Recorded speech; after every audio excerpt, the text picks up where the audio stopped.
Samuel? Are you there? Please, say something.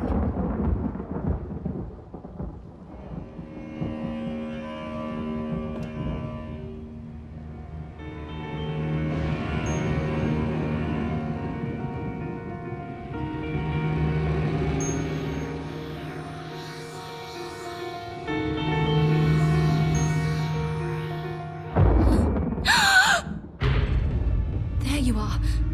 Where have you been? I've been looking for you. You promised you wouldn't just disappear anymore. I've been looking all over for you. Ow! What's wrong with you?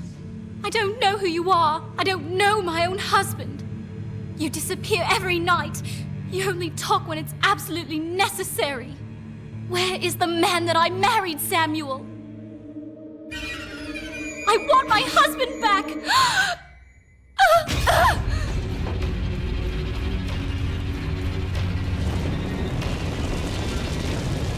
What have I done? What the hell have I done? Oh no! I didn't want this!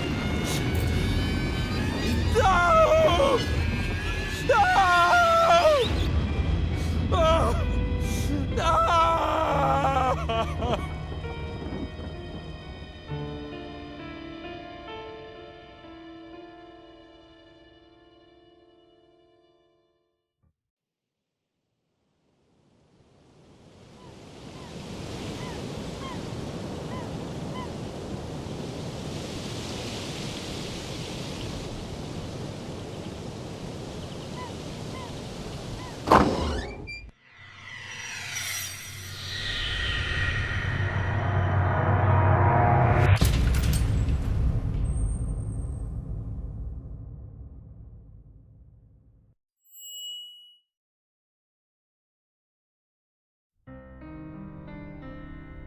Get on with it! Stick the damn fuse back in! I want to open the store!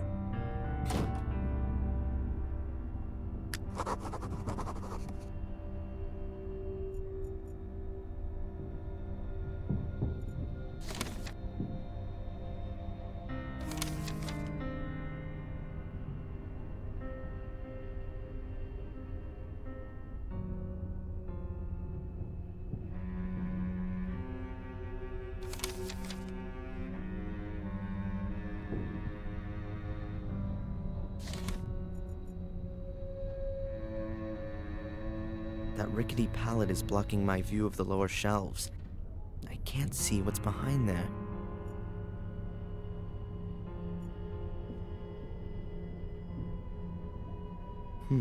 Let's see. A few plastic containers, bottles and boxes, light bulbs, cables, grease. And a small carton of fuses.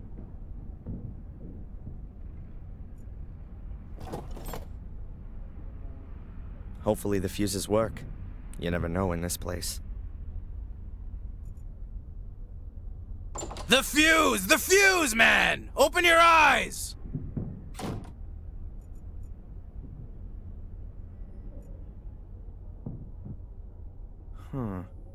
There's just one fuse left in the box. But at least it looks unused. I reckon it's still out of work.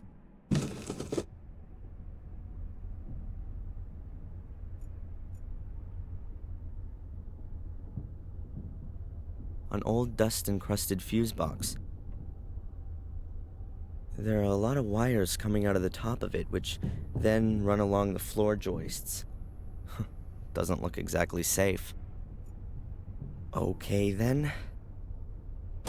Just like everything else of Fuller's, pretty well junk. The blown fuse must be under here. Fuller's already had a go at it. But again, he couldn't sort it out. The 3 other fuses look fine, but this one's had it. I should throw that away, otherwise I'll get mixed up.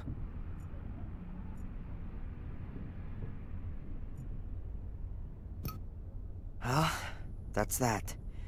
Now all we need is some power. Okay, so let's have a look. Let there be light. Don't need this anymore.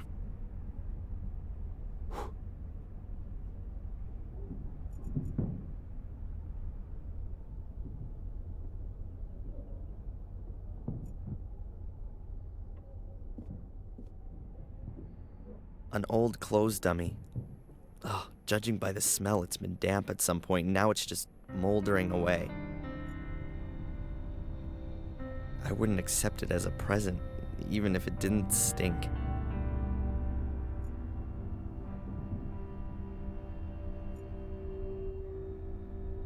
A light shaft with a grill leads up to the backyard. A water faucet. If Fuller had a garden he wanted to water, he could do it from here. But in Fuller's garden, you'd get pretty well nothing to grow. A beer crate with 24 bottles. All empty. And the bottles aren't dusty either. Beer doesn't keep long around here. Cheap beer. That's about right for Fuller. I just wonder why he has the crate in the basement. I can't see him coming down here every time he wants to drink a beer upstairs.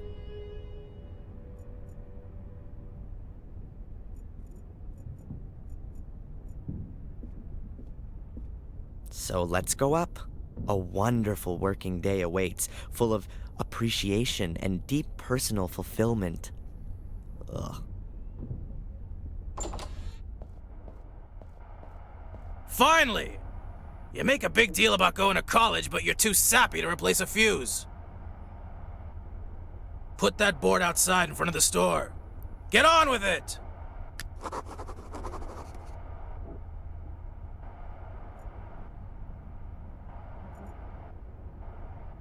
Huh. Fuller. What can you say? A good reason to have doubts about humanity? I've only been working here a few days, and I've already given up hope that he might, just once, behave like a normal human being. This is probably the most stressful holiday job that I've ever had. Holiday job in a photo studio? Yeah, sure. Great stuff. Learn new things, earn some money. And the reality looks a little different. Fatter and more bald. Know what I'm saying?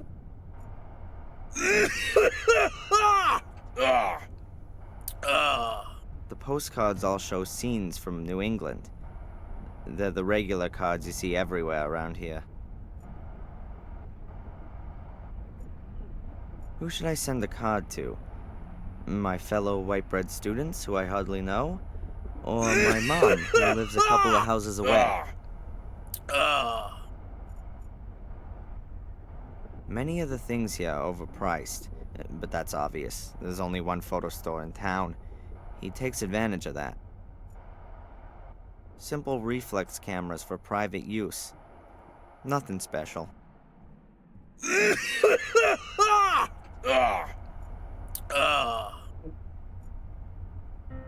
The picture frames could do with being a little more professionally presented. But to be honest, they don't really deserve it.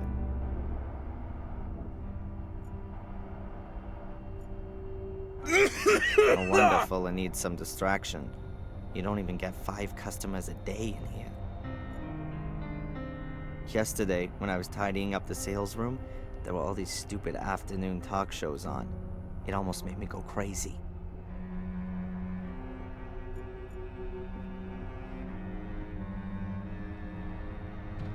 On my first day, my friendly boss made it very clear to me that he kept an exact account of the amount of money in the till.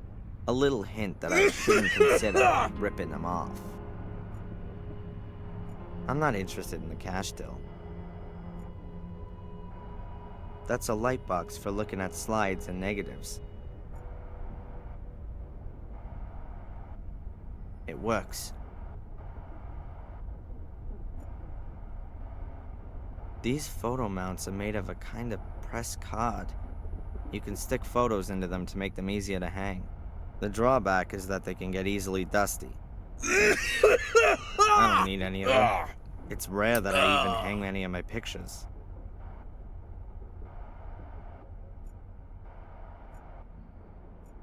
The store isn't doing very well.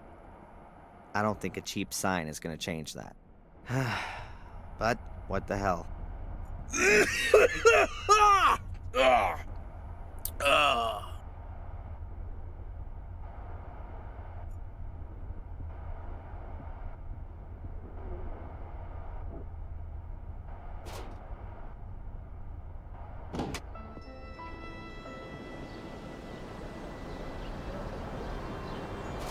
Someone's really turned your head. Huh? You've put it the wrong way around. Yeah.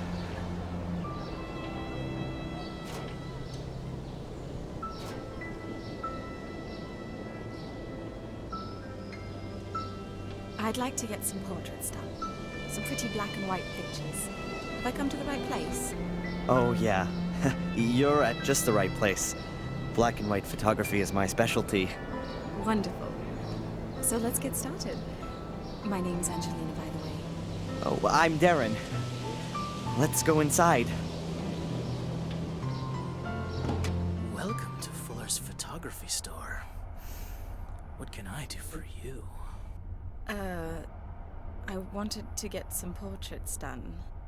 Ooh, very good. We can start right away, dear lady. But I thought Darren would... What? But he's just an errand boy. A pretty child like you deserves a real photographer. Here, go and pick up the post and take this letter to Mrs. Biba in the diner in the main square. I've got things to do.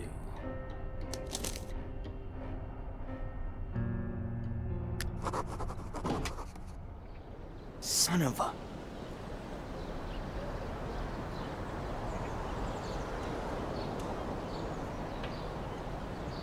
Fuller lives with his mother over the store.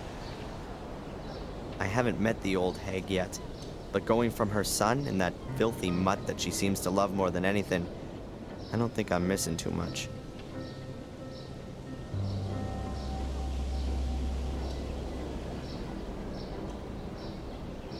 Most of the pictures here in the window weren't taken by Fuller. In some moment of blinding inspiration, he must have decided to get some proper photographers to promote his business. Of course, they have no idea just how lucky they've been. Portraits, group pictures, wedding photography, and landscapes. And all of them totally unimaginative, just as things should be. New England Photo Service. I reckon a person has to be pretty damn desperate to have their pictures taken at Fuller's place. But he's the only photographer in town, and there are plenty of tourists here. Presumably he does most of his business with them. I can't explain it any other way, just how he keeps his head above water. I can only ask myself just who he conned into making him the elk design. Or then again, maybe he didn't have the picture made. He probably just stole it. A hydrant, just like any other one. I don't see anything special about it. If this place ever burns down, I'll be the guy holding the match. I think that's Fuller's car. I'm not one of those people who knows about such things and goes into fits of ecstasy when they see a classic. Who knows? Is that thing a classic anyway? I don't know exactly how old Fuller is, but him and the car must have been made around the same time.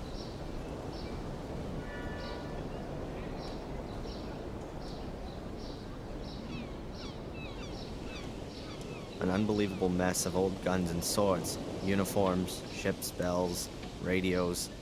As long as it's old, it's sold here.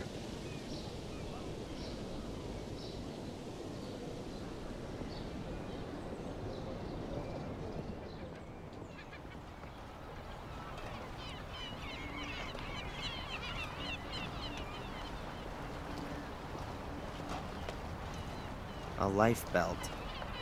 Years ago, there were pirates around here who used to lure ships under the rocks. They used to light false beacons, and once the ships had run aground on the rocks, they'd row out and rescue the cargo.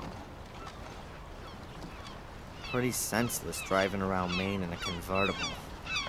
But I reckon that's not what it's really about. It was expensive, and that's what counts.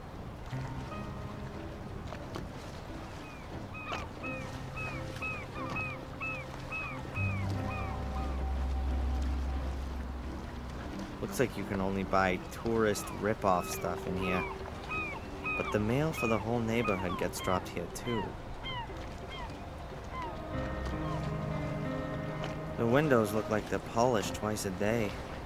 Apart from that, nothing much else to notice.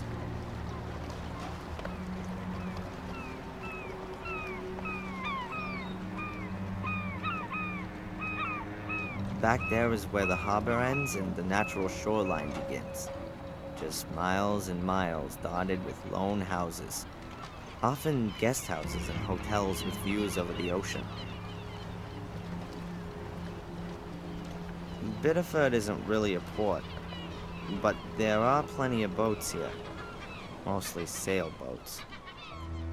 People sail out to go fishing or whatever. I'd rather keep solid ground under my feet.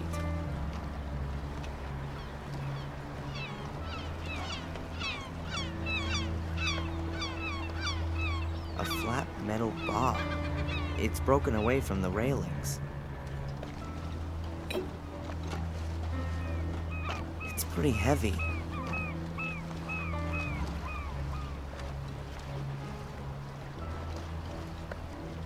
A young woman. She looks sad. Everything okay? No, it's not actually. Carrie died here 2 years ago. She was my best friend. Oh, I'm sorry.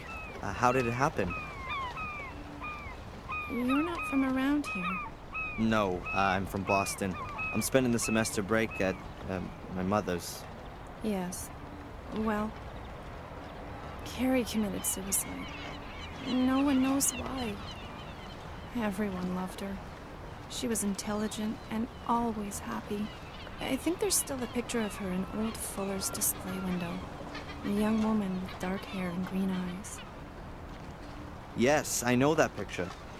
A really pretty woman. She had so many plans.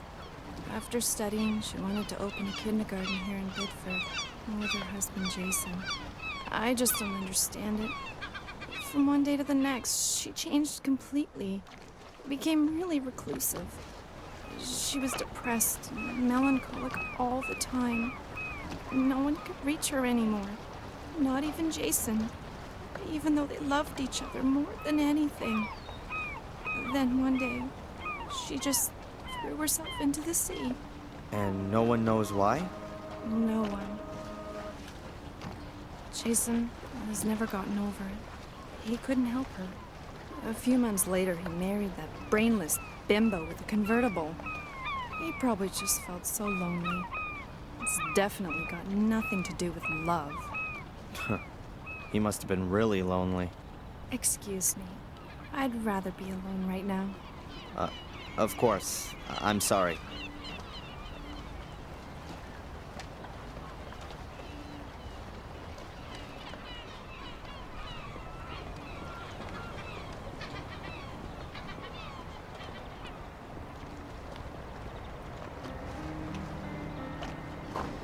And then I said to him, Jason, I need a new car, urgently.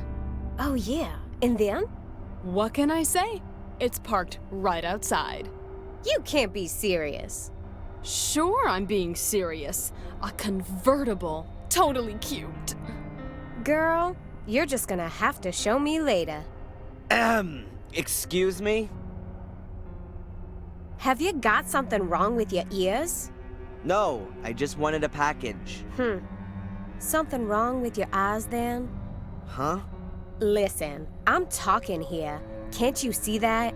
Yeah, I can see as clear as day. Unfortunately. but I have to collect a package for Fuller at the photo store. There'll be no line jumping in this store. You're online, okay? Now wait until I'm ready. Ugh, the young kids today. Always. I'm always having a fight with them. Bad parents, that's what it is. So tell me, what's happening with your new car again? A convertible.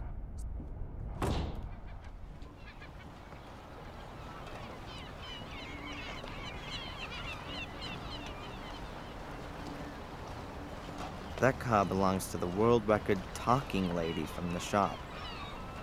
That could be useful.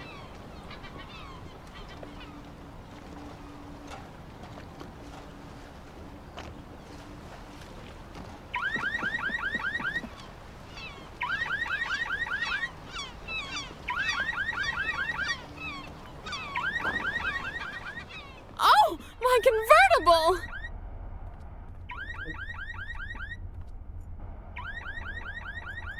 That's Miss Rosie, the store lady. She might not be the world's greatest employee, and I presume nobody's ever quite dared to tell her that fact.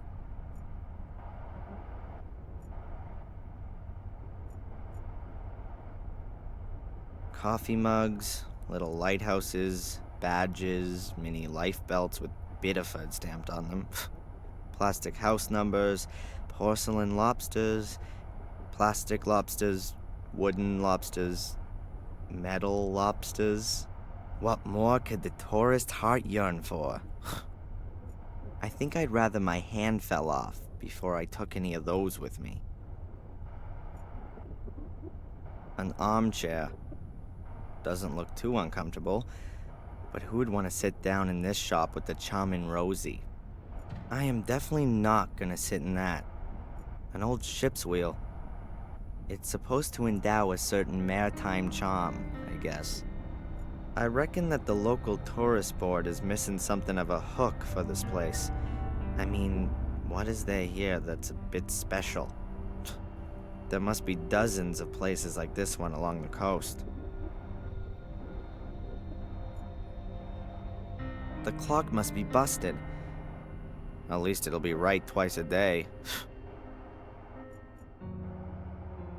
A stand displaying a million travel guides.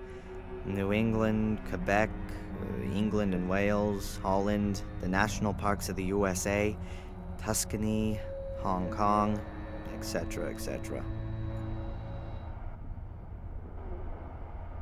There are too many travel guides to just go leafing through them all. While I've got nothing specific to look for, I'll leave them there. Those are banners and flags. Some very stylish, some completely not. I reckon the big ones must be for yachts. The Maine state flag always looks more like a beer company logo to me. At least they've got an elk and a tree in there. That's nice. So what have we got here? New Hampshire, Canada, something or other I don't recognize. New Brunswick or Quebec, perhaps. And of course, the obligatory stars and stripes in every imaginable shape and size. No thanks. I don't have a boat. And if I did, I'd be sailing under the skull and crossbones. Or maybe a Popeye flag. Something a little cooler than these.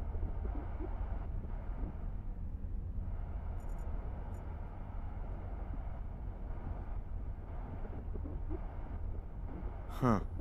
Every possible kind of form. Garbage and large object collection, telephone rerouting. Here's a form from the Make Our Town Prettier committee. My mom's on the board of that one. It seems you should send in suggestions for improvements around the town. I'm not interested in these forms for residents. I've got a few things going on which, like this town, could be a little more interesting. But I don't hold out much hope for success for them. Handbills for local events. Grand New Year Bazaar. Hits a go-go, dance till you drop. Oh man. The other stuff's small ads. This is where the locals sell the junk they no longer need. Lawnmowers, baby cribs, record players. I'll pass.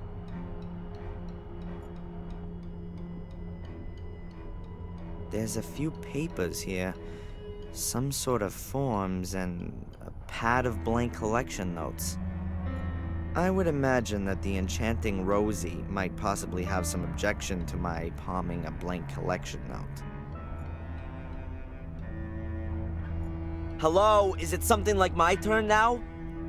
Please, don't let me rush you. Oh, what do you want? I'm supposed to collect something for Fuller. From the photo studio? Collection note?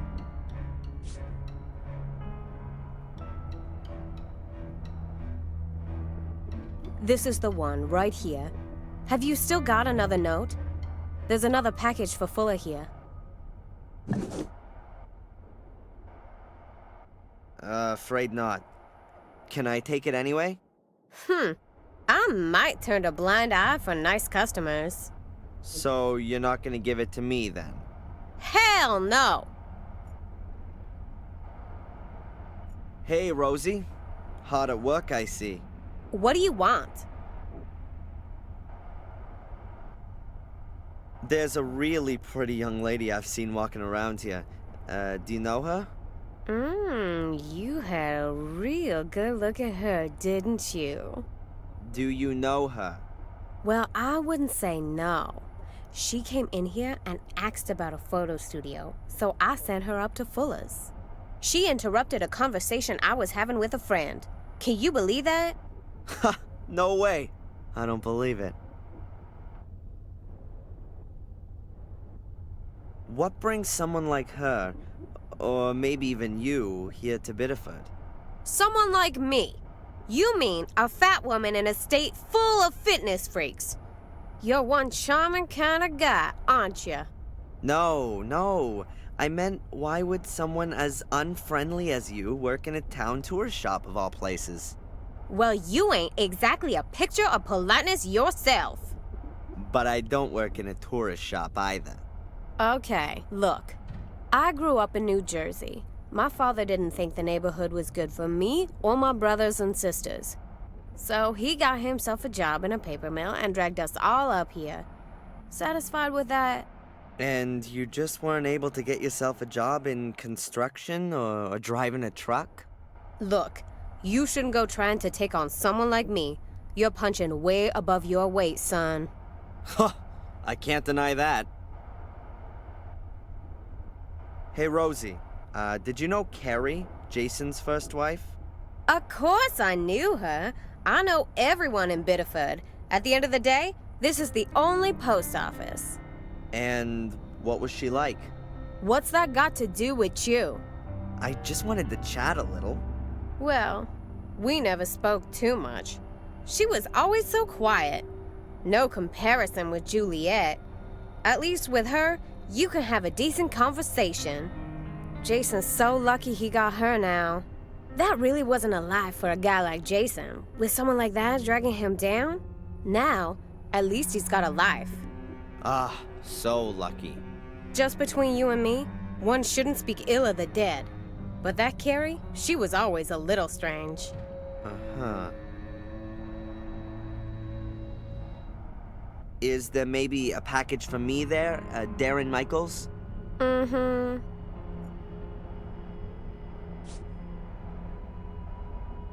The lovely Rosie hasn't noticed, and I'm now the proud owner of a blank collection note. Nope, nothing there.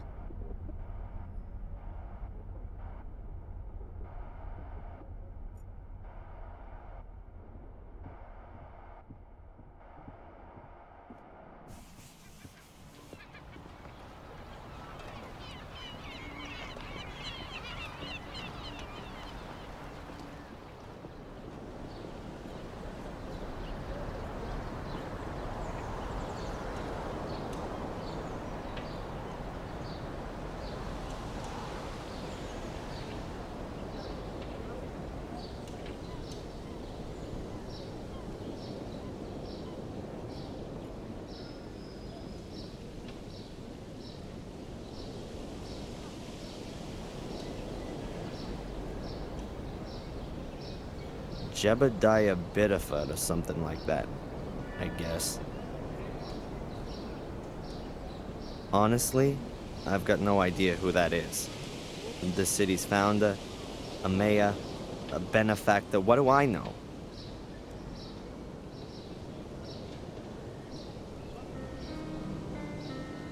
What a flashy thing that is. Probably some tourist's cool ride. Europeans in particular confuse New England with California and think they should be driving around in convertibles or Mustangs. Most of the year, an open-top car is a bad idea around here. With that kind of weather, Biddeford should make the raincoat a national uniform.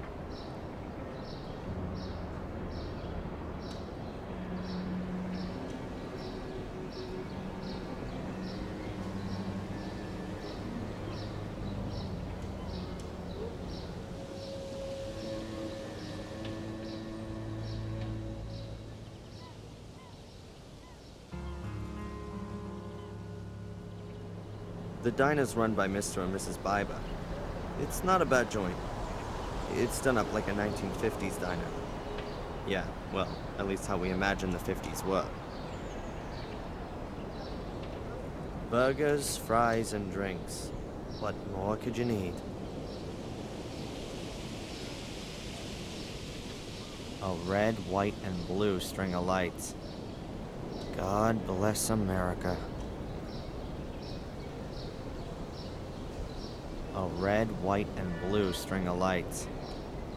God bless America.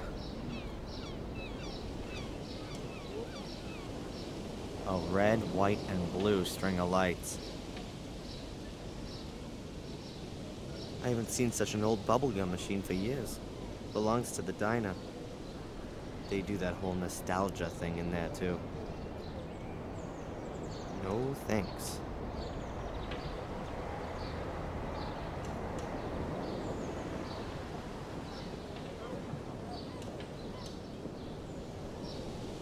How nice. That's stinking garbage, and I have no particular interest in it. How nice. That's stinking garbage, and I have no particular interest in it.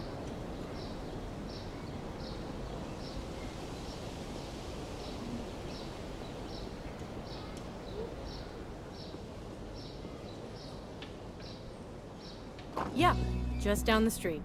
Thanks a lot.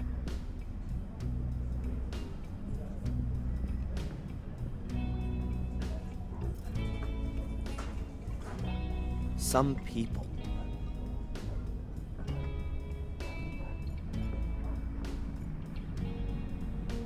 A man in a white lab coat. In his 40s, I'd say. Could be a doctor. A man in a white lab coat.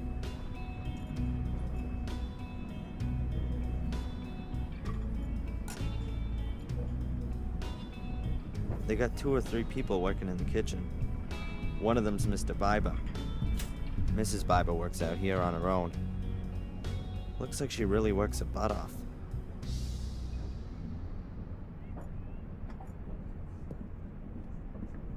I'll take some bread. Mrs. Biber won't mind.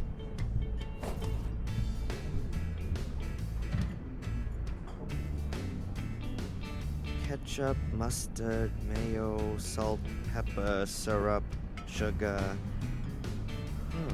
And a bottle of vinegar.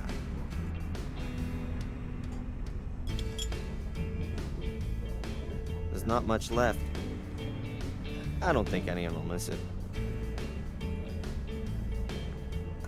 What would a 50s bar be without a jukebox?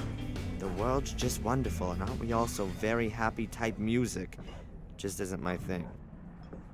If there was maybe a Pearl Jam track on it, then I'd give it a play. But Buddy Holly doesn't quite do it for me. A big, ugly plastic lobster.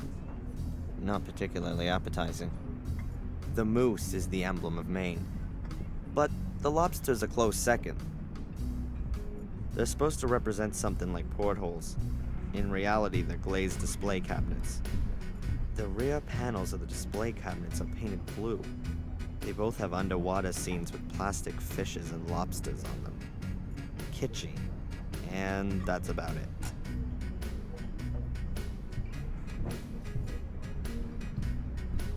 The specialty is, of course, lobster, like everywhere around here. I have to admit, they are pretty tasty. There's everything you'd expect from a diner, from breakfast and lunch to coffee and cake, right up to dinner. The specialty is, of course...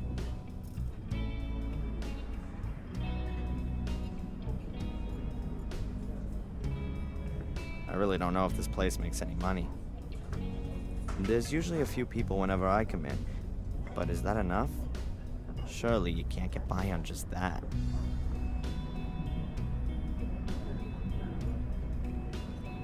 That's Mrs. Biber, I think. As far as I can understand it, she runs this place with a husband.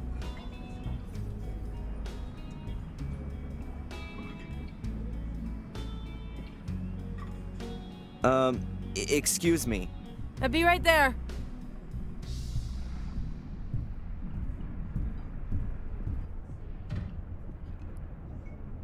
What can I get you, my boy? Actually, I'm here to give you something. It's from Fuller in the photo store. Psst.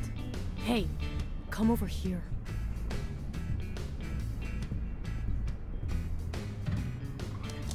I can guess what this is about. The dirty old swine. I should have known. Vermin ain't so easy to get rid of. Tell him You better tell him yourself. Whatever it is, you... Claire! You gonna talk all day? The customers are waiting! Get out of here and tell your boss he can go to hell.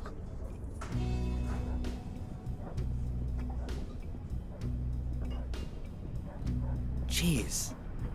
What the hell was that all about then? Huh. She sure didn't seem to be a fan of Fuller's. I got that much. And the guy in the kitchen, he sure wasn't supposed to see that she had mail.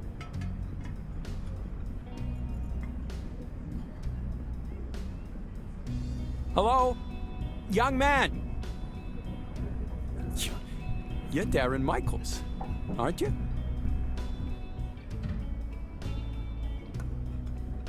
Yes, and you are? Oh, excuse me. My name is Newhouse. I'm a doctor at the health center. At the health center? You mean at the hospital out there? Well, yes. We call it the Biddeford Health Center. We aren't just a hospital. We have yoga courses and cookery courses and... And what do you want from me? Yes. I know your mother, Darren. We had a date here this morning, to be more precise. Me and her. We wanted to hang up some pictures your mother painted in the health center. Yes, and... She's not there. She's always punctual, isn't she? This kind of thing never happens. Look, I don't have a lot of time right now. I'll give her a call, okay? As soon as I'm back in the store.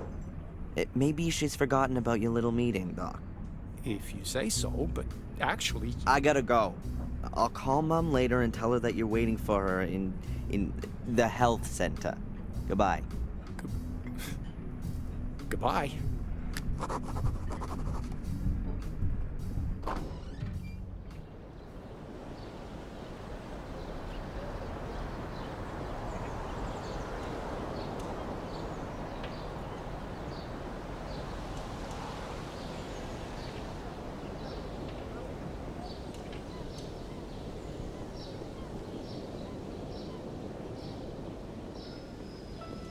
He's sick. That disgusting pig.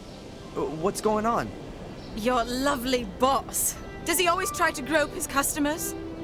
No, only the women. That's not funny.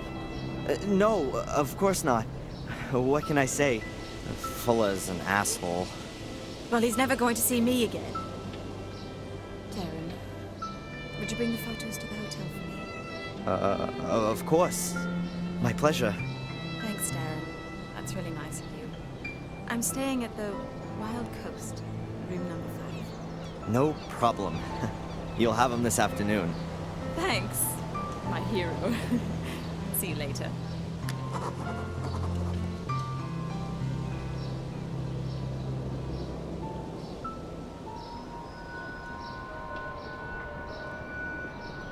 Huh.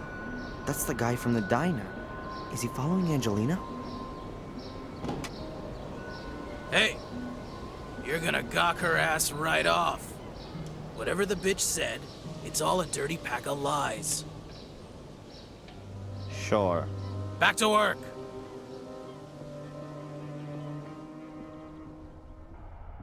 Hey, you got the package? Yep. Well then, give it to me. How'd the photo shoot go? Ah, shut up. I only mean the young lady who...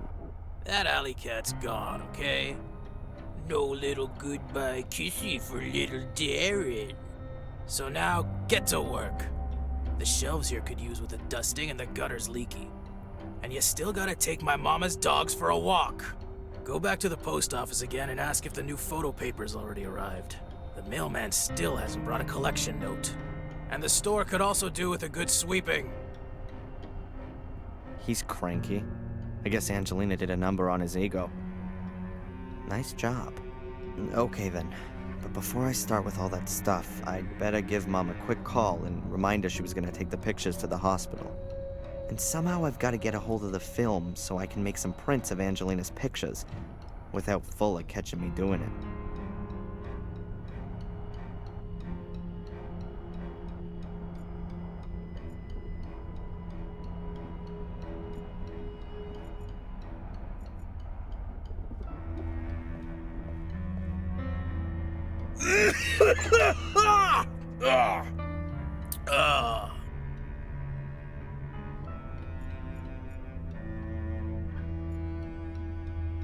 Those are Fuller's dirty shoes for outside. In here, he wears other dirty shoes. If there was a garden outside and not just a garbage dump, I'd have guessed that Fuller wore them to work in the garden. There's clay and earth on the soles. Nothing interesting to see. Nothing in the whole damn world would make me want to open this door. You've just got to have a look around here to get the impression of what it looks like in there. No.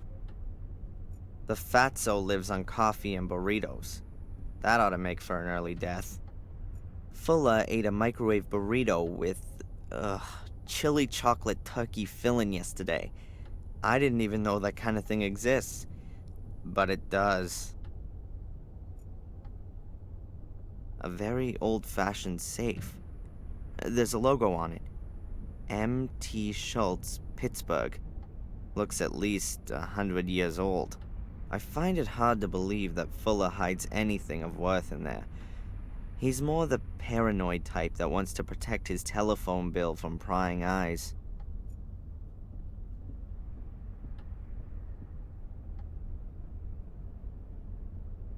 It's locked. But I've seen how they open these things in those old classic gangster movies.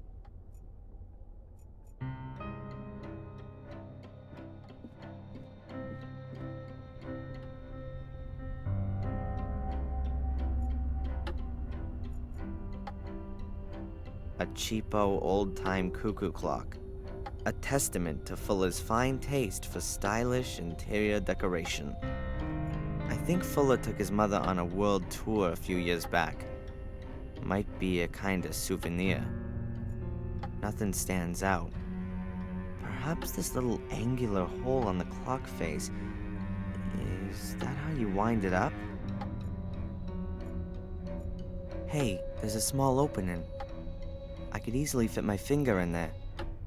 Let's see. It seems to be a mechanism to wind it up. Behind it is a little button. I can't wind the clock up, but I can push this button.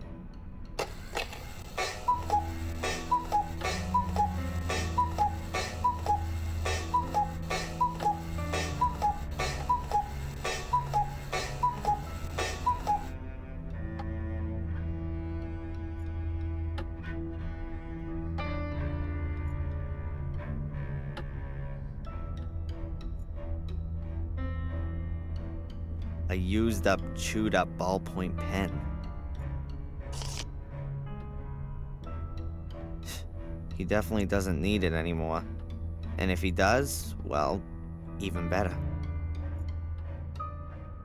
Should I go through Fuller's garbage? Well, that would mean going through the whole house. I don't think so.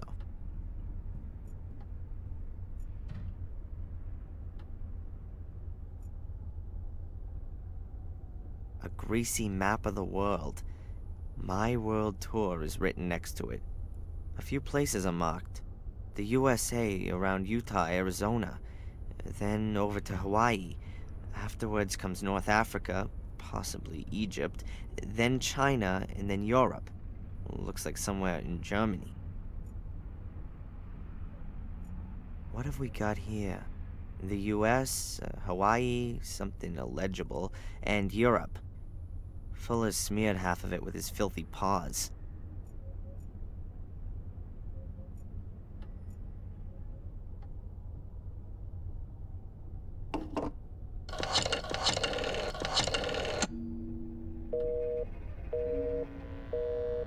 Huh.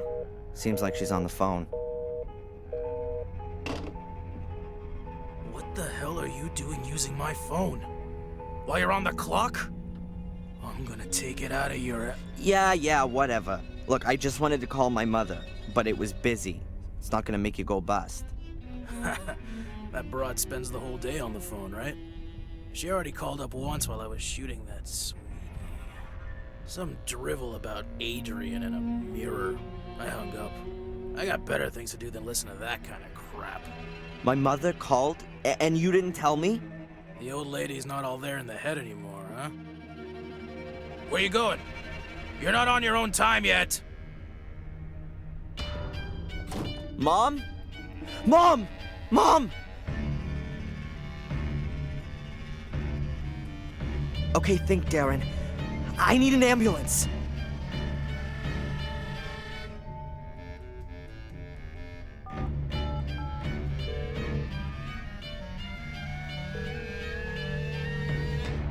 Emergency? Yes. My name is Darren Michaels. I've just found my mother. She's unconscious.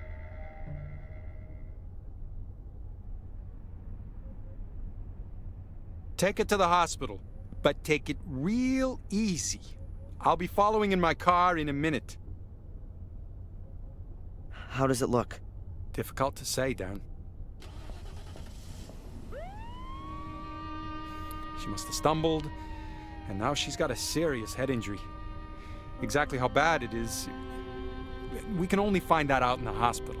But how can she fall so badly that she... It's not the time for that now. Was your mother taking any kind of medication? I don't know. She always has a load of painkillers for her back. No idea. Please, collect anything that looks like medication and bring it back to me in the hospital. What about allergies? Not that I know about. That's not good enough. Could you find out the family doctor's number? Perhaps get a hold of her medical records. Yeah, I'll go look. I'll see you in the hospital. Very good. Oh, yeah. And we need your mother's insurance card. That too? Okay, please, can you hurry? Oh man. Medication, insurance card, med history. I better hurry.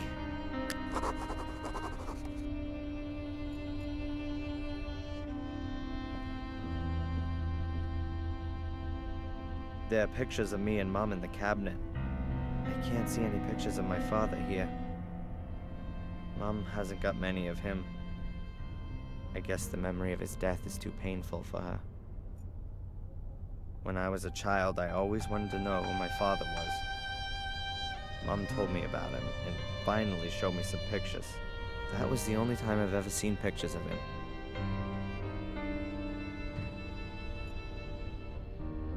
Mom watched whales with this telescope. This is a whale region. The whales swim past here twice a year on their route between Mexico and Canada. A nice one. Quite classical. And it looks quite expensive for Mom's tastes. You can swivel the telescope on the tripod, and hey, There's a compass attached to the top to show the direction you're looking. A nice one. Quite. When I was a kid, we used to always argue about how long I was allowed to watch TV. I used to be able to sit in front of that thing for hours. Now you couldn't get wild horses to drag me in front of one. I can count myself lucky the damn thing didn't completely frazzle my brain. Mom's into music. That's one thing we have in common, though our tastes are a little diverse. Mom's Beethoven doesn't mix that well with Nirvana or Pearl Jam. Mom's into music.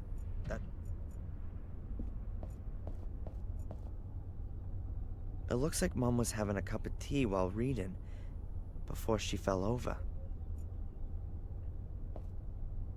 The cup is still half full. Why did she stand up and go over there? Maybe the phone rang? Maybe she got some bad news and fainted. That doesn't seem like her at all. That's Mom's medicine dispenser. There's a box for every day of the week. She always used to joke about it. She said that because of her back, she consumed more pills a day than a whole old folks' home. But she never took as much as she was actually prescribed. She always maintained that she'd just forgotten to. The old home doctor then gave her the dispenser at some point. I always found it rather stupid not to take your medicine, preferring to suffer in agony.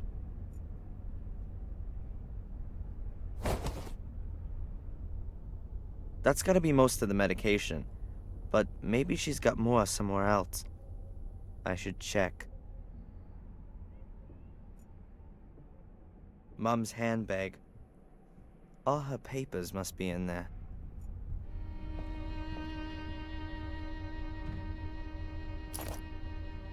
Alright, I found the insurance card. There's nothing else of interest in there, and I can earn my own money. That's where Mom indulged herself. We had an ancient wood-burning stove at home that she used to cook on. She always said it reminded her of her time as a cook back in England.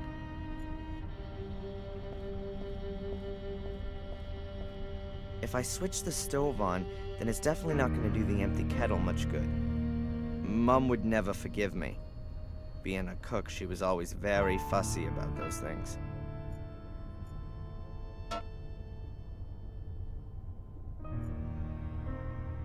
My mother keeps her pots and pans and that kind of stuff in these cupboards. A few pots, a shallow bowl, plates, a tray. I'll take the bowl.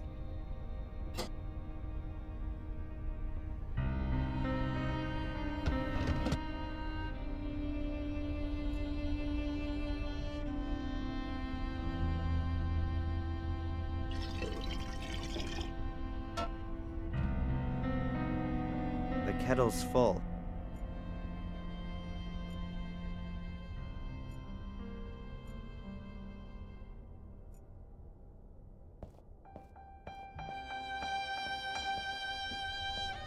Mom's bathroom.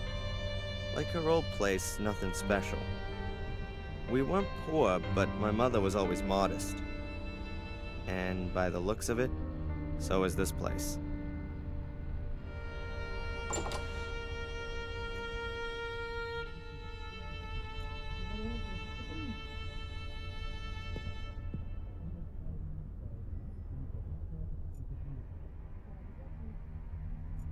An old lighthouse. Underneath's a sign with Willow Creek written on it. Perhaps it's from the place in England where she lived. She first came to the US in her early 30s, after the accident.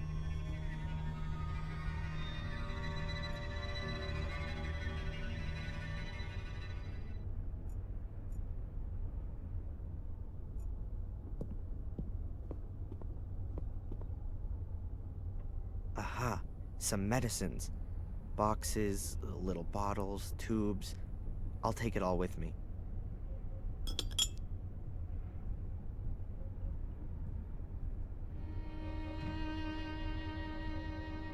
I think that's it. I found all the medication. Toothpaste, face cream, no other medication in here. had a shower here this morning, and Mom laid on a huge breakfast. I ate some of it, for her sake. Huh. Back at uni, I usually don't eat anything in the morning. I had a shower here this morning. I ate some of it, for her.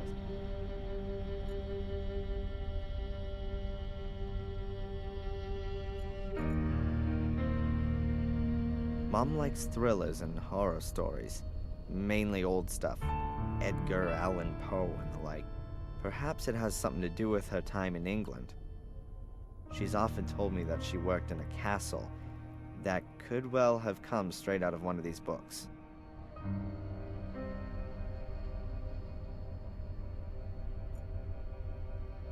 I think the furniture's still from her time in England. Quite old-fashioned, but stylish somehow. What do we got here? Handkerchiefs, a glasses case, an art magazine, a few Valerian draggies. Nothing I could use. Ah, my mother's address book. I ought to find her doctor's number in there.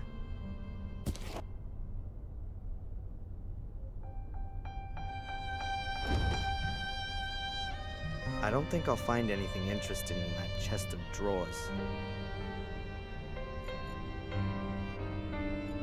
A bedside table lamp with a paper shade and a ceramic base. Cream colored. Nothing else there.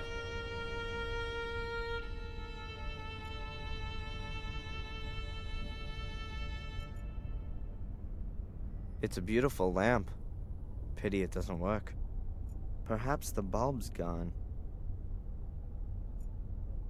My mother's old bureau. That's where she keeps her letters and financial papers and such. I don't fancy poking around in there just now. A plant on the windowsill. No idea what kind it is.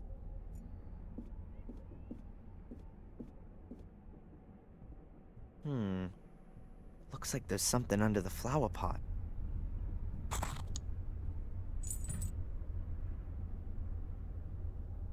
It's a little brass key. We've already just had a few days of warm, sunny weather back to back. It's supposed to get worse tomorrow. Let's see. It won't open. It's got a leather strap running from the back to the front cover, and there's a lock on it too. I need a key. Yes, and that's got the address book open.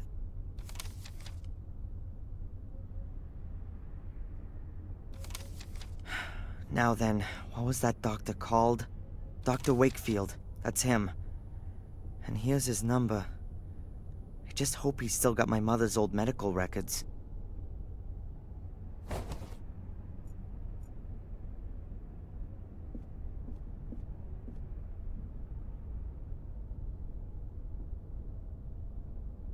My mother's insurance card. The hospital wants it, because it's not enough just being sick.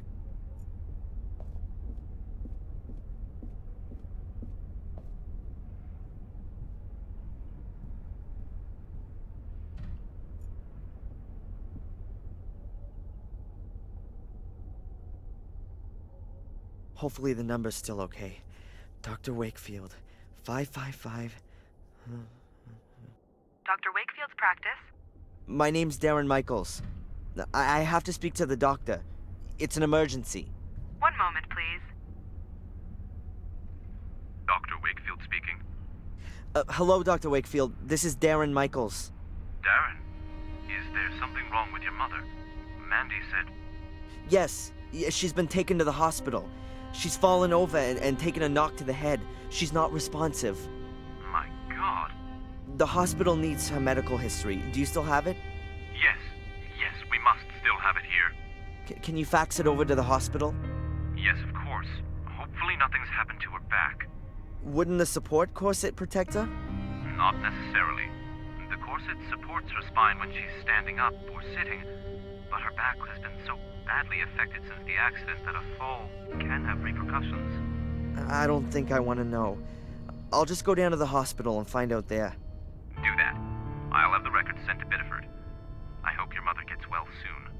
Yeah, me too.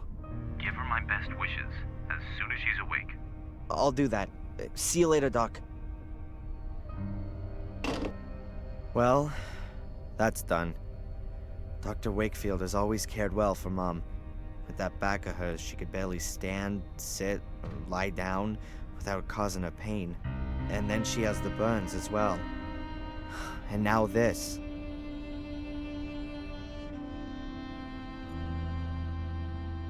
I'll just get dressed and then go straight to the hospital. I hope she's all right.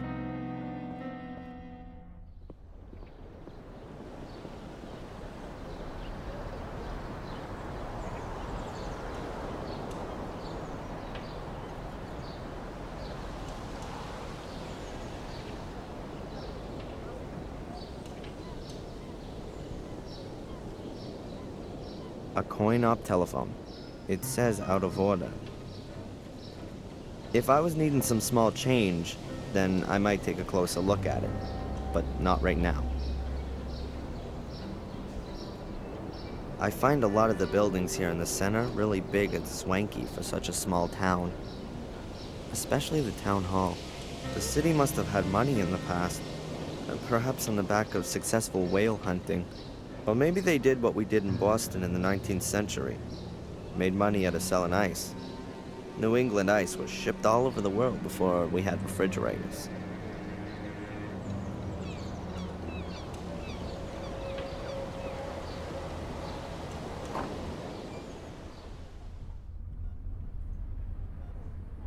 Hello, I'd like to see my mom, Rebecca Michaels. One moment. Your mother is still being examined. Have you got the medication with you? Yes, here. Oh, and I've also got the insurance stuff. When can I... Ah, thank you, thank you. I will tell Dr. Newhouse. Please take a seat for a moment. I will let you know when you can go in and see your mother.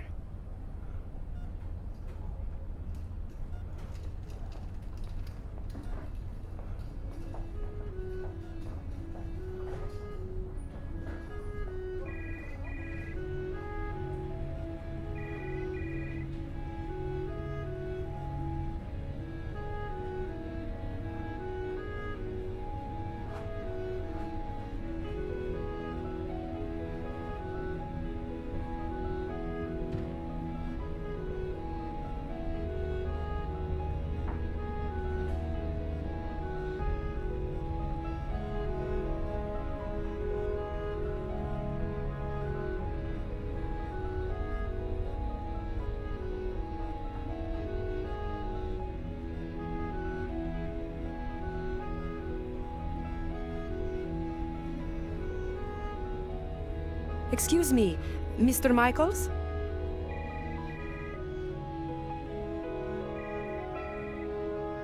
Yes? There is a problem with your mother's insurance card. It looks like she didn't make the last payment. I don't know anything about that. And I really don't give a damn. Obviously, it's a little unpleasant, but the insurance... Look, I don't give a damn about the insurance. What's happening with my mom? How long is this thing gonna take? I'm sure you'll be able to see her soon. But if we can't clear up this thing with the insurance, then we've got a problem here. You'll have to...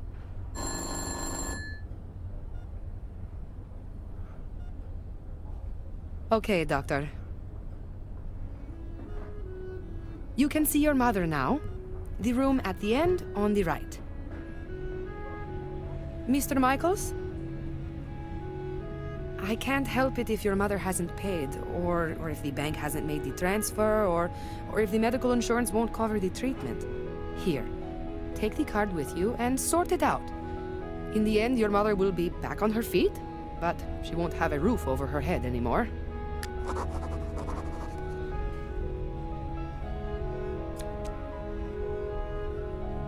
Thanks.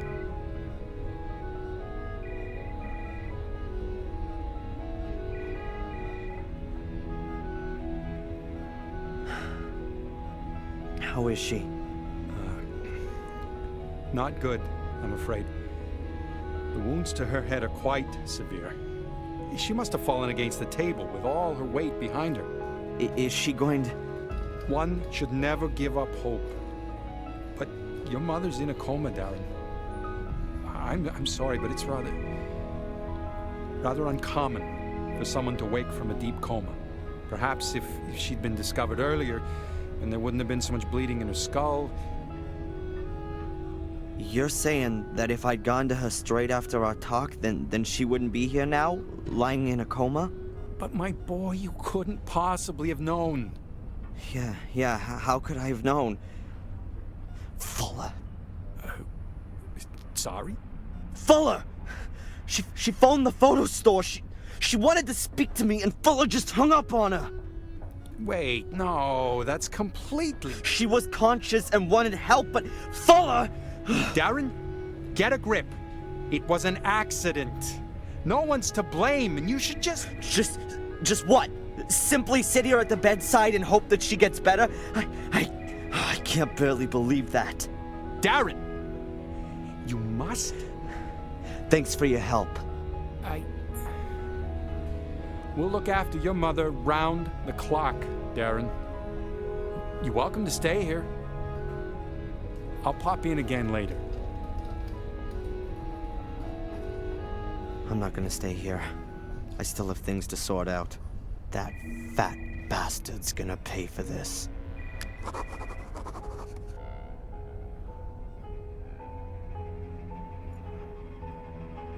That doesn't belong to my mom. Maybe it's from the person who was in here before her. I guess I should have packed a case like that for my mother, too.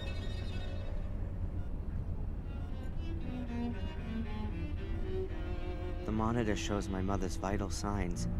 Pulse, breathing, etc. No idea if the values are positive. The monitor shows my mother's vital signs. A set of scales. Maybe for overweight patients? They certainly look a bit more solid than the ones you have in your bathroom at home. I'd better leave the scales here. What would I do with scales? Typical hospital chic.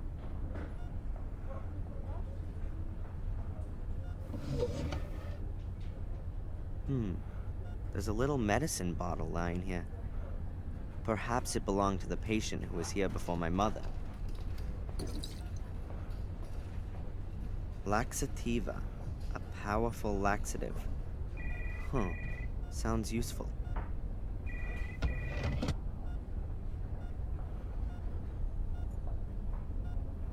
There's a stethoscope. Presumably someone from the clinic forgot it when washing their hands. Doc Newhouse has definitely still got his. I'll take it with me. They ought to be able to rustle up another one here.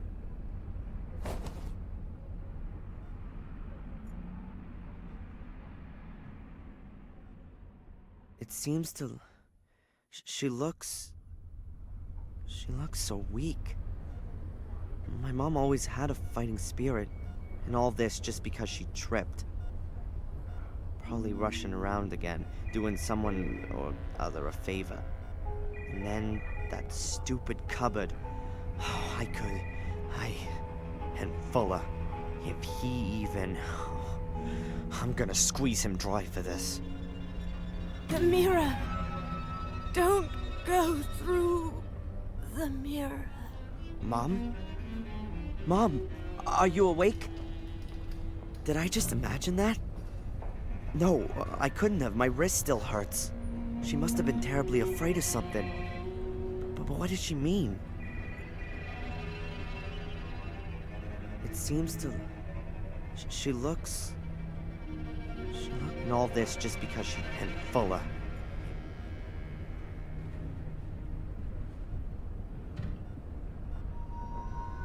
No, I can't tell you that. You can talk to her son if you like. He's just... There he is. Hey! Hey! You!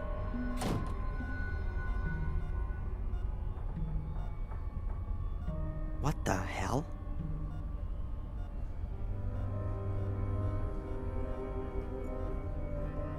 My mom told me how she feared having to spend the rest of her life in a thing like this, even long after the car crash. Her back was seriously injured, and no one could tell her if she would ever walk again. Miraculously, I was left unhurt by our car crash. My mom was in hospital for months. My father died at the scene of the accident. I was about 3 years old back then. I can't remember the accident. Nor my father. A nurse, and perhaps an administrator as well. They could well be one and the same nowadays. The way things look, it seems that healing the patients is a kind of secondary activity.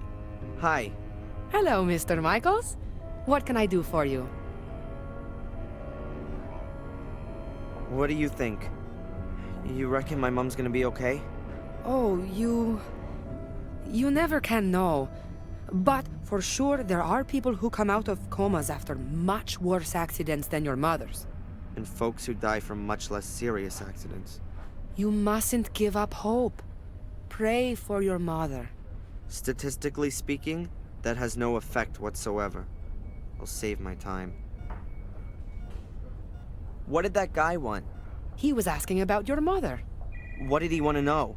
He wanted to know if she made it? Yes. But I told him we're not allowed to give out patient information. He ought to speak to you. I don't know the guy, but he's gone out of his way to avoid me twice already. You know who he is? I'm sorry, no. But he's got an accent. I think he's British. But with something else, too. Listen, I don't want that guy anywhere near my mother. You understand? Of course. This Dr. Newhouse, what's he like? Oh, he's very charming. A really nice guy. He isn't from around here. He came to Biddeford a couple of years back. But he's really settled and got on well, and... Yeah, nice story. I wanted to know if he was a competent doctor. Oh, yes, of course. He used to run a huge hospital in Atlanta. He's apparently rather overqualified to be working in a little place like Biddeford. But I think he enjoys the small town life. Your mother is in good hands. Are you from around here? You could say that. I grew up here. Then you surely must be able to tell me some exciting stories about the place. Ah, well, not really all that much happens here. You know, a young woman killed herself a couple of years back. She jumped into the ocean, and they had to call in extra divers to help search for her. They didn't save her, though. They never even found the body. But apart from that, there's never really much happening here. You mean Carrie? Did you know her? Yes, we used to go to aerobics together. Any idea why she killed herself? We'd all like to know the answer to that one. She was always so happy. We used to have lots of laughs together. But then, she changed. She also stopped coming to the sports events, and I lost touch with her. I had no idea she was having such a hard time with herself. Thanks for the info. About all this insurance garbage. Best to have a look through your mother's bank transfers. If she's transferred the money, then it's up to the bank and the insurance company to slug it out between themselves. You can simply drop it by with the certificate if you like. Then I'll see to it. Mm-hmm. Thanks.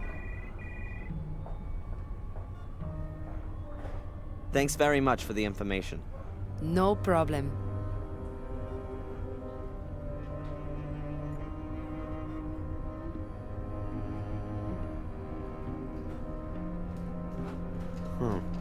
A few glossies and a health magazine. Oh well. I'll take the fashion magazine here. Oh, and the auto magazine.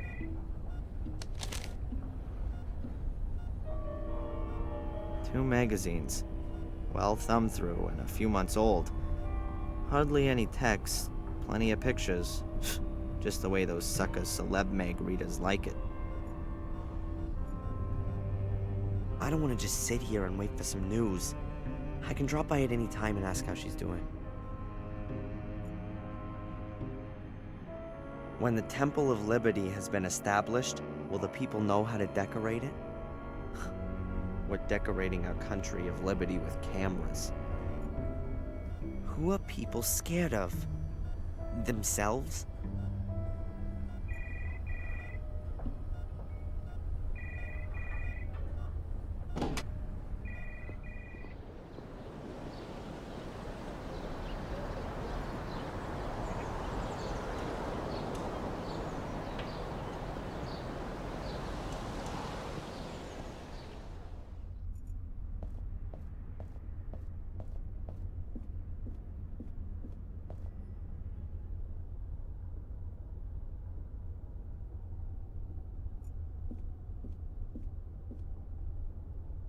There's no choice.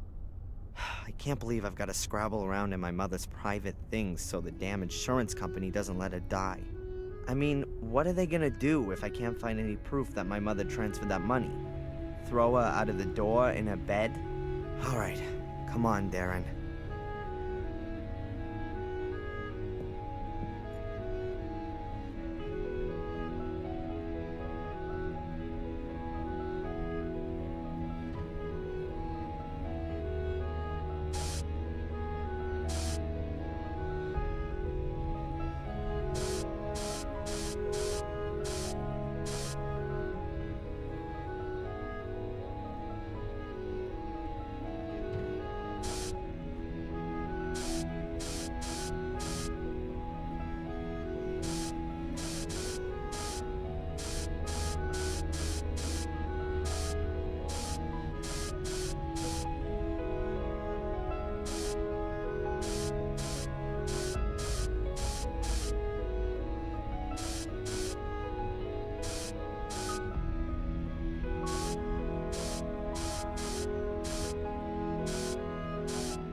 Packet of cigarettes. Is Mom a secret smoker? Oh, there's just playing cards in it. I'd have been surprised. Pencils. Run-of-the-mill pencils. I'll leave that here. You always need a sharpener for pencils, and I can't see any here. Huh. A little wooden box. I've never seen it before. Ah, there's Mom's transfer book. That's what I was looking for. I'll take both.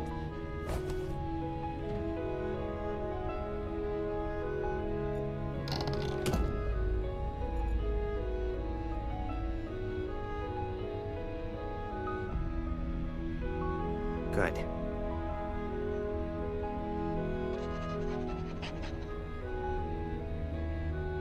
I filled it out. One package for Fuller at his address. I hope that does it.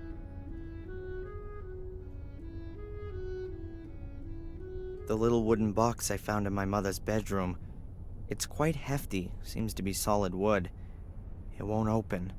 There are some kind of symbols on the lid. but I can't even begin to work out what they are. I don't know about all this kind of stuff. Let's see. I reckon that these are my mom's account transactions. This is the rent, and here's 18 bucks, 45 to the phone company. Aha, and here's the transfer to the insurance company. That's from last month, so she has paid. Those guys need to kick up the butt. What's this? A letter? Dear Rebecca, I have received your letter and am pleased that you're well. Of course, I will furthermore send you the full amount. Your suggestion is well intended, and I wouldn't have expected anything else from you. But there's absolutely no question about your receiving any less, even if he has now left home. You have done a wonderful job, and it's now time that you did something for yourself. Enjoy your life in Maine. With love, C. Strange. The full amount. Even if he's out of the house now? What's that all about? Here's my mom receiving a fat payment from... a $1,500 transfer from a bank in England. BCW Bank, Willow Creek Branch. Willow Creek? That name's familiar. Mom used to live in England, but was it in this Willow Creek? And who is this C character? And why is he sending her money? Here it is again. And there! She seems to get the same amount every month. Seems to be practically her only source of income. I don't get it. She always told me she got a monthly injury compensation payment from insurance of the guy who caused the crash, which also killed my father. I definitely wasn't supposed to see that. Suppose it didn't really matter to me either. It's just that... It's just not like my mother to keep secrets from me. I'll ask her why she's lied to me as soon as she gets better.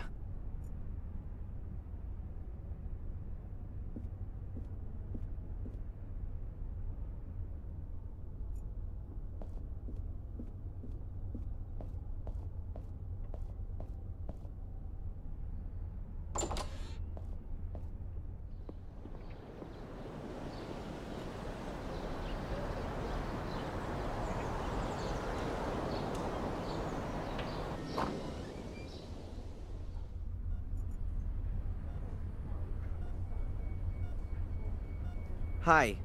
Hello, Mr. Michaels. What can I do for you? I have my mother's bank transfers here. She's already paid for the damn insurance. I was thinking the same thing myself. You know, the insurance company has made a boo-boo. Can I have them? Don't worry, I'll get on it. So that will be the end of it then? Yes, I'll clear it all up with them. Good.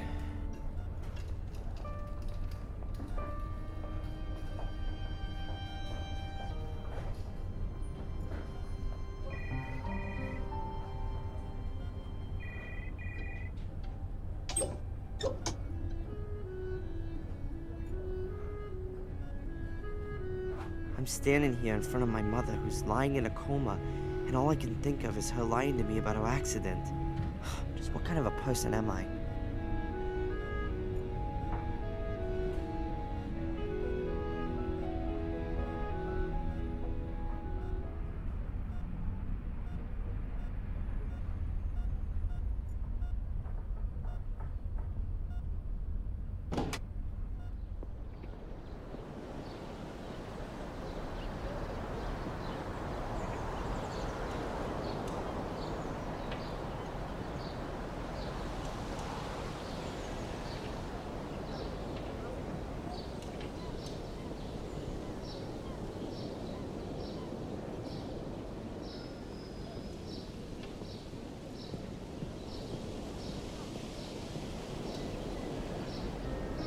Whoa, that can't be right. It's the guy from the hospital with Fuller. Who is that guy? And what's he got to do with Fuller? I ought to listen in. I can still get Fuller a talking to afterwards.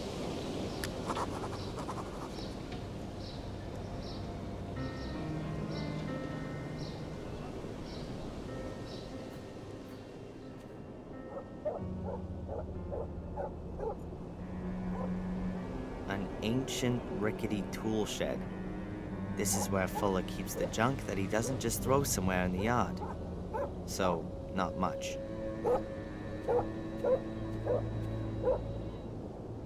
A reel of fishing line. There seems to be a little still on it. Only the line, I'm afraid. No hook. Fuller hung out the laundry yesterday, for him and his mother.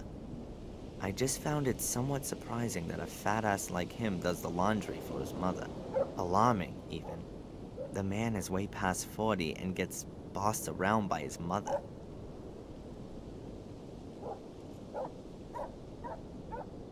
A length of tow rope, a bit more than 2 yards long and in great condition.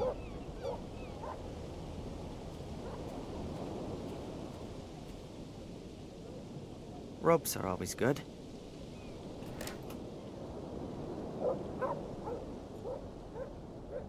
If somebody told me the old fat pig dumped poisonous waste, then I'd completely believe it. I don't understand why Fuller doesn't just get this stuff picked up. What does he want to keep it for?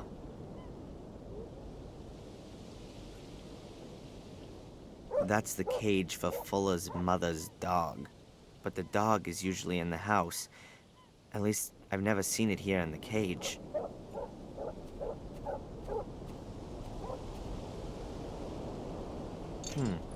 The water bowl is completely dry. Perhaps I can still use it.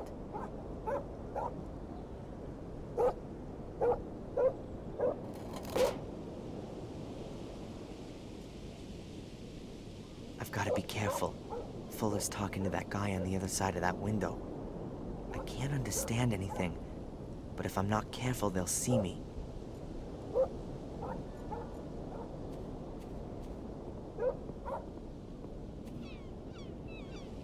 I'll never get those bars out of the wall.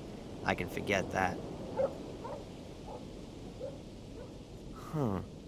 I could reach the basement through the light well, but removing the grill would make too much noise.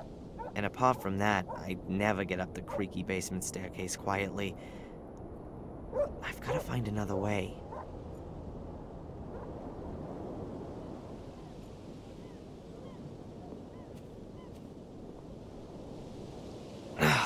Damn, the door is locked. There's a little hook that's keeping the door locked. I've got to reach it somehow.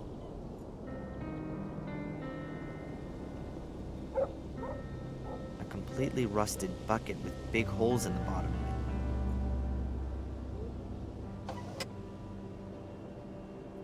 it. The handle's busted off. I'm gonna leave the bucket there. There really isn't much more I can do with it.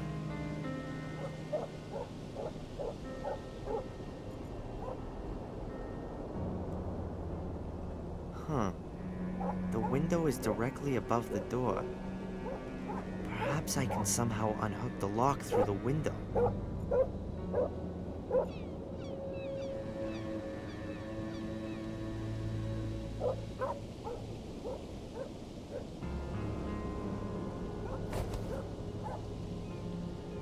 Not exactly a fishing rod, but maybe I can catch something else with it.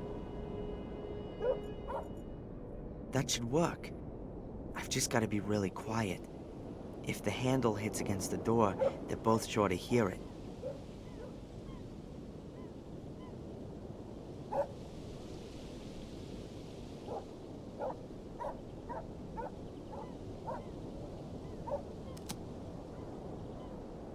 Done it. And they didn't notice anything.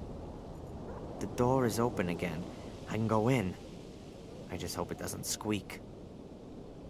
Yeah, Angelina. That might have been it. I wrote down the surname as well. For another $10, I might even remember where I put the note. Not necessary. I know her surname. And your assistant, what about him? What Oh, you mean Darren? That's my errand boy. He works here in the semester holidays. A good errand boy is worth a lot. What do you know about him? Why are you interested in him? You want to poach him from me? No problemo. For $100, I'll even write his notice straight away. What the hell? We'll say 50. Not interested. Do you know him well? What's with all the questions? His mother came in and asked if he could work here for a few weeks. He's a pussy! One of the eternally afflicted. Ugh, I feel so bad and the world is so unfair and it all makes no sense. Boo-hoo. So you don't know him? And I've got no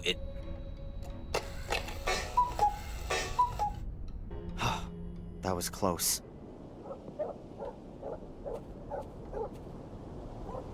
They're both heading for the exit, and I'm none the wiser. Who is this guy following, then? Me? Or Angelina? And why? I'm gonna ask Angelina about the man. She's British, and that guy's got a British accent. You never know, perhaps she knows him. But first, I've got unfinished business with Fuller.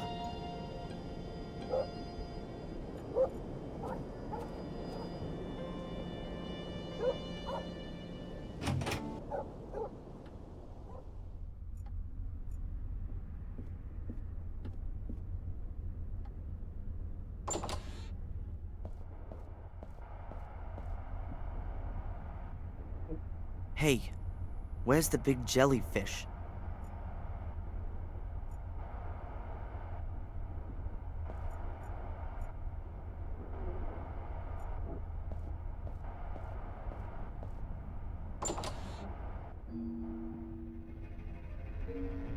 What the heck? A secret door hidden behind the photo backdrops.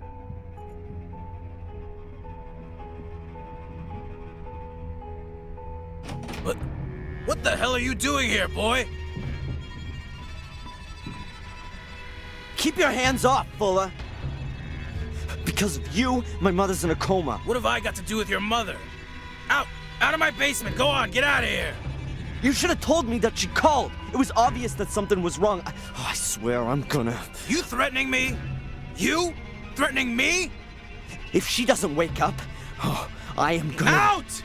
Get out of here already! You're fired! Out! Out! Out! You better pray she doesn't die. That's the only thing that'll save your fat ass. Get out of here! If I ever catch you here again, you'll end up next to your mother. You're gonna regret this, You'll Fuller. never do anything, you pussy! You haven't got the balls! You haven't got the guts!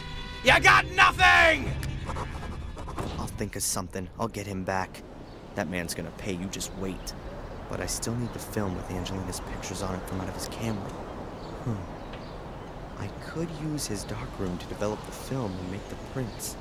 If he's not gonna pay me, then that'll do as a partial payment. Now all I have to do is somehow get him out of the store.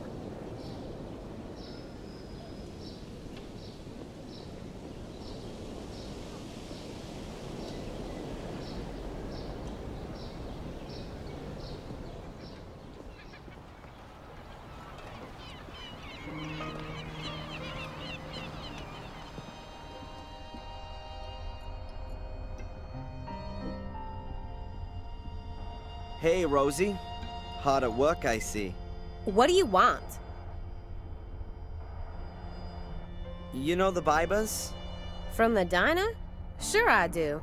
What can you tell me about them? I don't gossip, but her marriage ain't exactly the best. Really? Yeah, she's apparently very nice, a little jaded and stressed out. Can't ever forget her work. But him, he's an asshole. Been boozing for 2 or 3 years and is a bit free with his fists. Why doesn't she leave him then? No idea. She's real dependent on him. The diner belongs to the both of them. And besides, where would she go? Nobody would take her. Does Fuller often get packages delivered here? Yeah, a few times a month. Why doesn't he have the packages delivered to his store? He does, but when he's not there, the mailman delivers them here and then Fuller picks them up for himself. Do you know what was inside the package that I picked up a little while back? How should I? Huh. What can you tell me about Dr. Newhouse? The Newhouses? Well, they came here a few years back.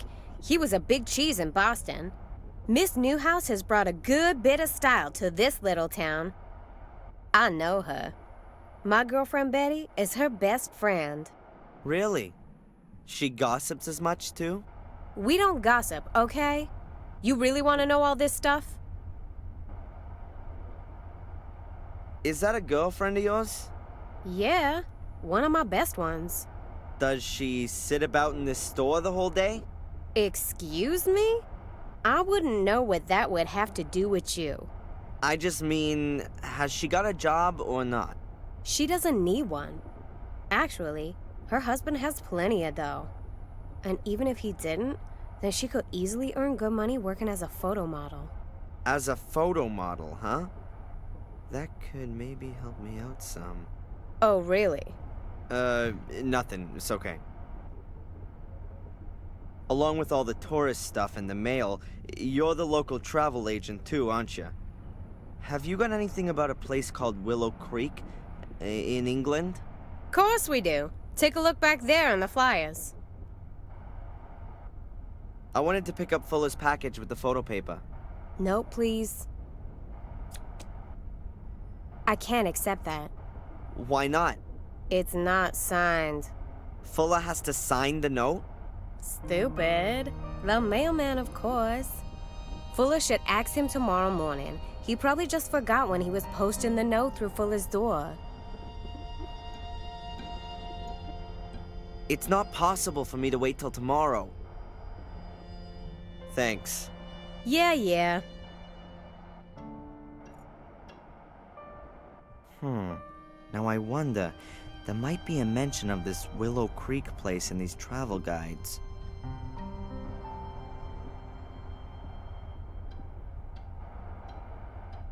Really? Willow Creek pops up in the index. Page 42, section Horror, Hauntings, and History. Let's see.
The news of my mother's accident seems to have spread quickly. A couple of people have already sent flowers.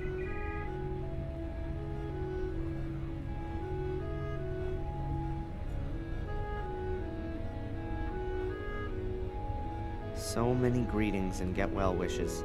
I think she's very active in the community, and she's probably got a lot of new friends here. Lots of different people have sent my mother cards. This one's signed P. Puck. Wait a minute. That's the mailman.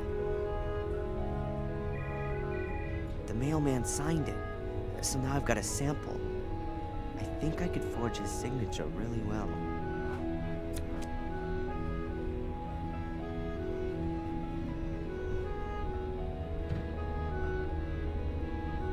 Okay, good. I've got the original. I guess the signature is kinda half-decent.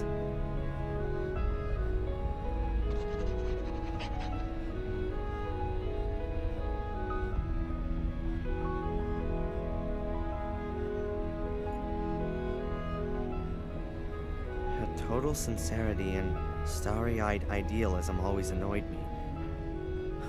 I always had an honest and decent example in my mind's eye, if I wasn't being perfect myself. But now I'm sure that she lied to me, and I'm even more unhappy about that. What else is she hiding from me? And why?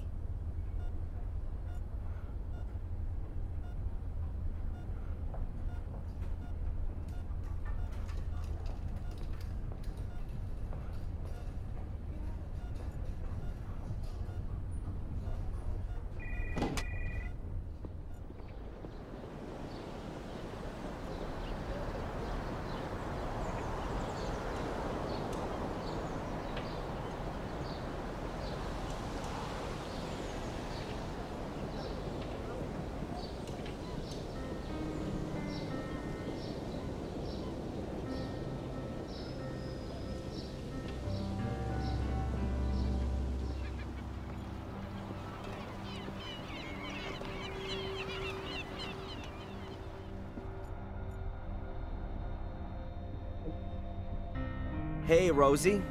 Hard at work, I see. What do you want? I wanted to pick up Fuller's package with the photo paper. No, please. So how did you manage to scare up the old fart? Yeah, I bumped into him in the town. You were lucky. Here, Fuller's photo paper. Much obliged.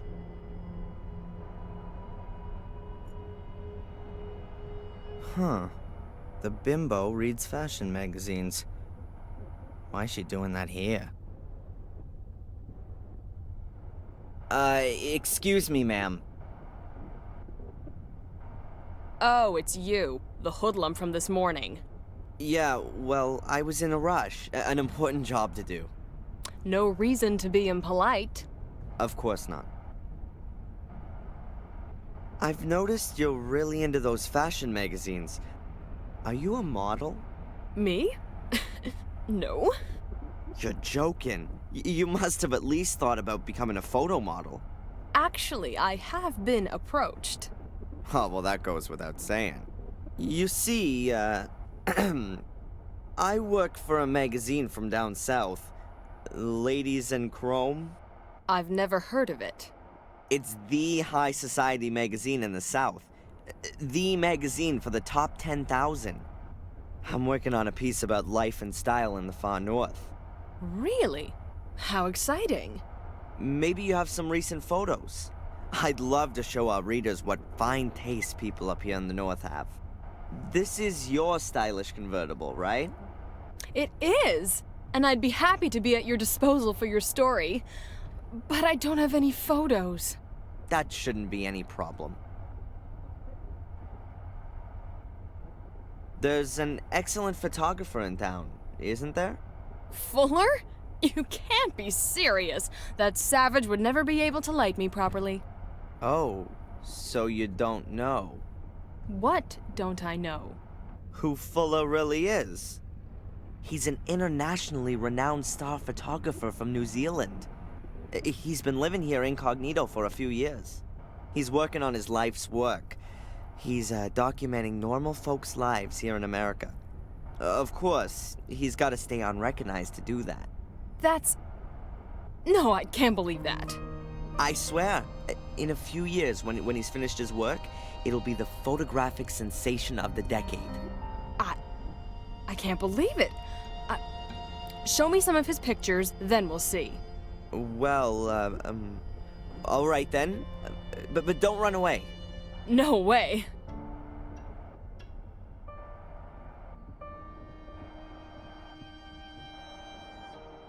My god, what a lame story. But vanity has always been the biggest weakness for those kind of folks. If I can show her a few reasonable photos, then perhaps she'll lure Fuller out of the shop for me.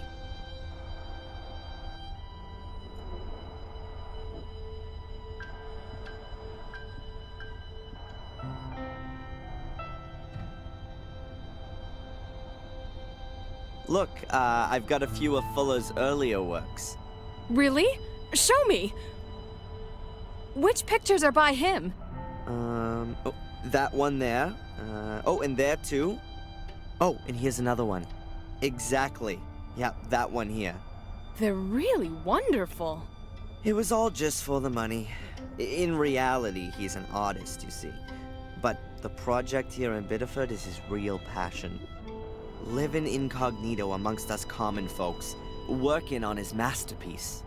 Can you imagine what an effort it must have been for such a cultivated and refined man like Fuller to play a primitive, stinking, sweaty asshole?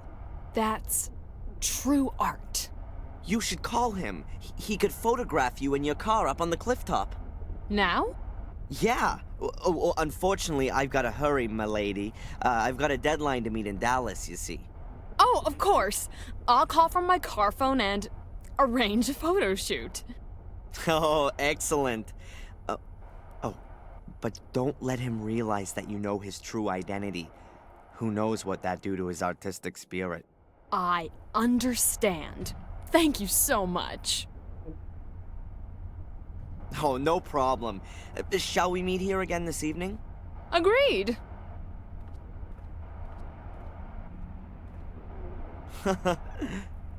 Unbelievable.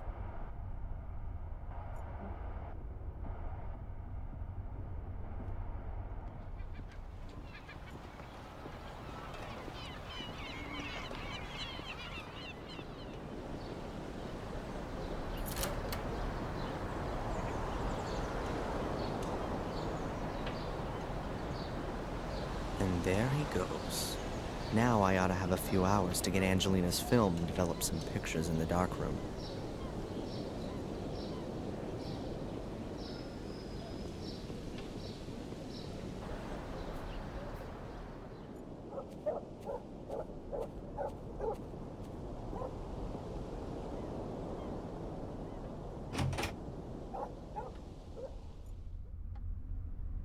It might be that Fuller put the film of Angelina's pictures in the safe before he drove off to his shoot.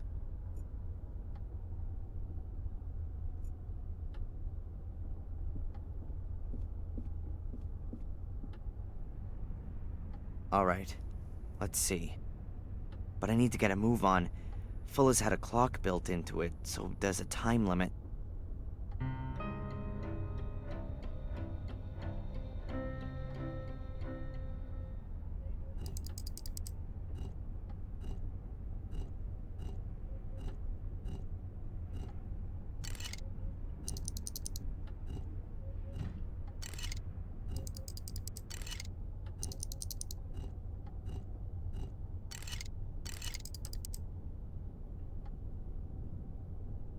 Hey, that sounds good. Yes, there you go. Aha, a film cartridge. Those will be the photos of Angelina. Well, apart from that, there's just a few papers, a folder, and, whoa, a pistol. I'd better leave everything where it is. As soon as I've developed the pictures and made copies, I'll pay Angelina a visit in the hotel. I could really do with a bit of a distraction.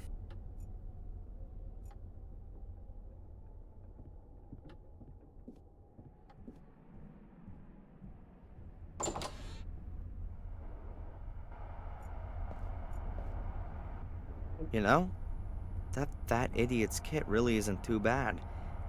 And pretty expensive. The lights look brand new. He's definitely not had them for long. Perhaps the store used to do better before, and he had some savings. Or maybe he bought the new lights on credit. The store couldn't have paid for them, that's for sure.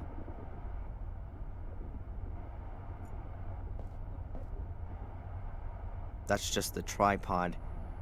Of course, Fuller took his camera with him to the photo shoot with that bimbo.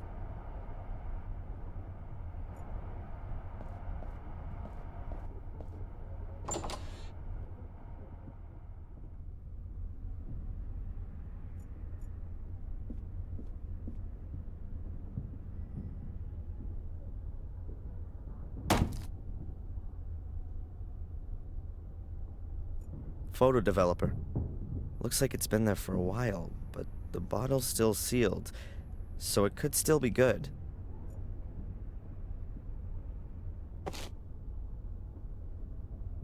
Ah, there's the photo developer. The screen is fixed firmly to the wall.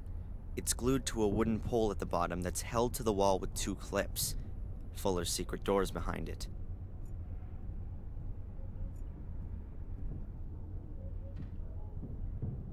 This place in the floor has definitely got something to do with Fuller's secret door.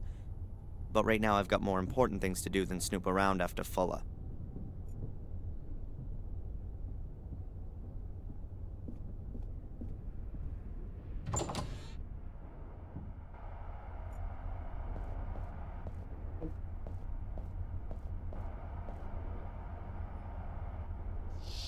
Okay, I can develop Angelina's film here. And then make some prints. Let's see, what do I need to develop the film? The film with Angelina's pictures on it, and developer fluid. There ought to be some fixer around here, and the developing drum is there on the table.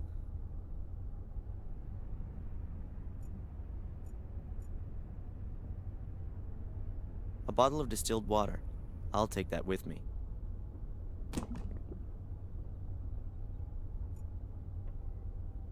An old, rather battered locker. Water and all sorts of other liquids have splashed on its door and left their mark.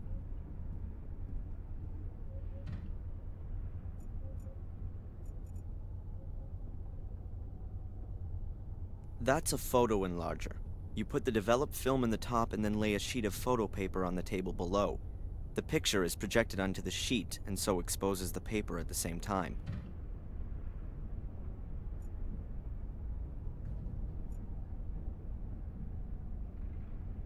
A small bottle of photographic fixer. There's not a lot left in there, but it ought to do for one more use, I think. Alright, now I've got everything I need to develop the films. Let's go. The dish for the water bath. After the picture becomes visible in the developer bath, the development process is stopped in the water bath.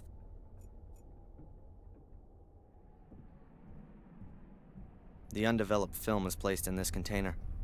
Then the developer fluid is added, and after a short while, the film is developed. A flat dish about A3 size. If you're making photo prints in it, you have to have diluted developer in it. An A4 size package. Fairly heavy. Either it really is photographic paper, or it's full as dirty mags for the week. It's still too light here. I'll put the light out when I start with the film development.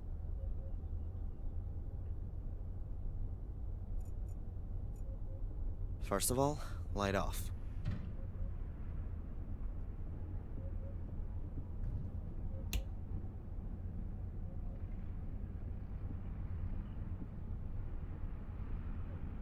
That has to be enough. Now just put the film in and the development will begin.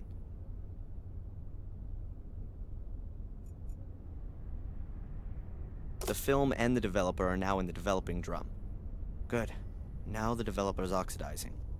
It gives off electrons, which are then picked up by the silver ions in the light-sensitive layer of the film.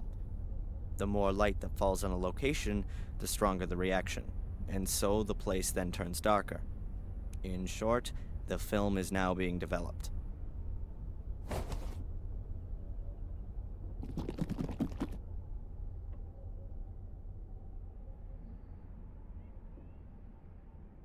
Okay, I guess the film has to be developed now.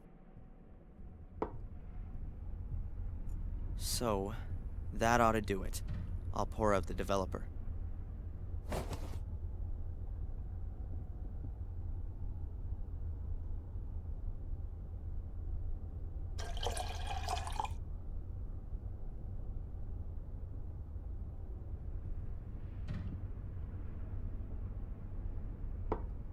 Now the fixer's gotta go in to stop the film from keeping on developing.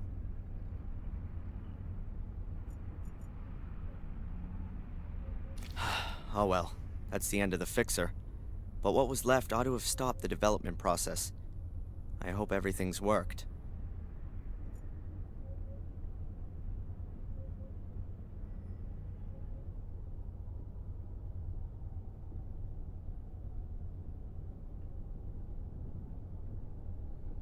So far, so good. The film's developed. That's the first step. Now I have to make the prints. Let's see. I need photo paper and an enlarger. That's over there. Then I need developer. There's still enough in the bottle.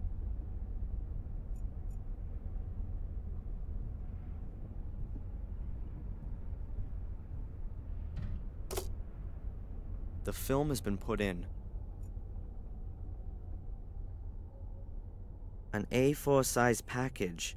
Fairly heavy. Either it really is photographic paper, or it's full as dirty mags for the week. Ah, nice. 50 sheets of top quality photo paper.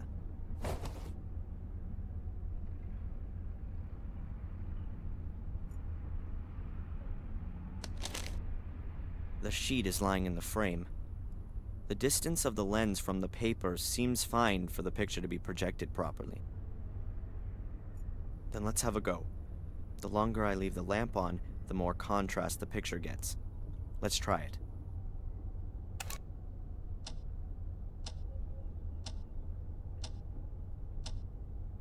Okay, I think that's enough time.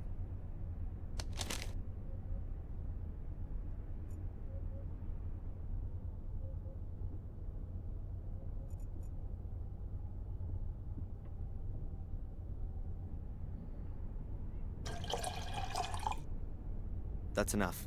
The developer also has to be diluted.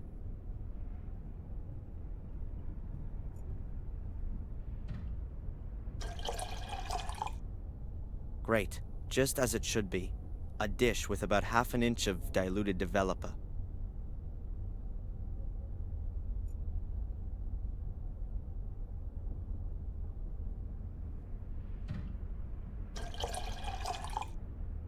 That would be the stop bath.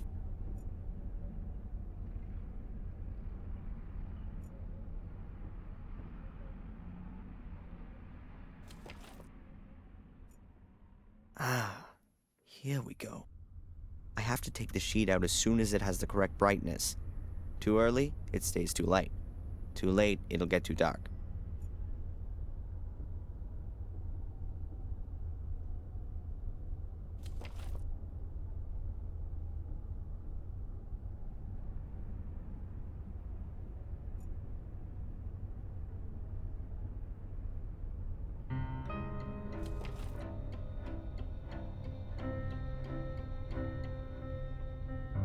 Ah, the contrast is good and the brightness is right too.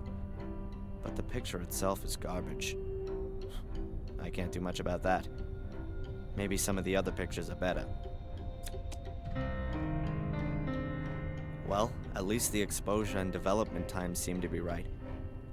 I'll try it again.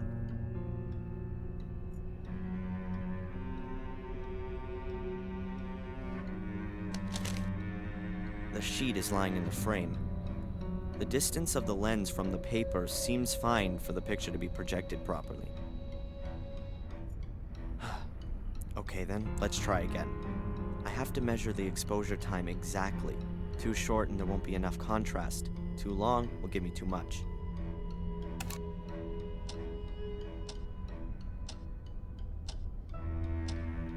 Okay, I think that's enough time.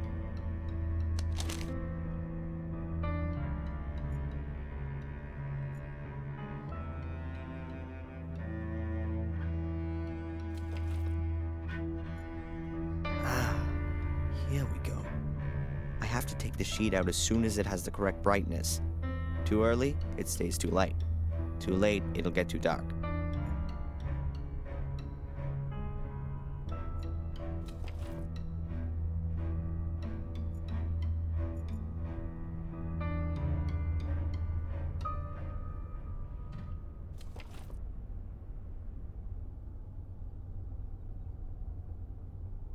Yes, I've really got it now. Brightness and contrast are correct. If Fuller only had any idea about photography, then maybe even the picture would be good too. Maybe the next one. This could well take some time. 36 pictures and not one of them actually any good. How can a guy take a beautiful woman like Angelina and then photograph her so badly? But I can't do much about that. The pics have been snapped and I gotta take them to her at the hotel. At least I get to see her again. And it's also not my fault that the pictures are bad. What the?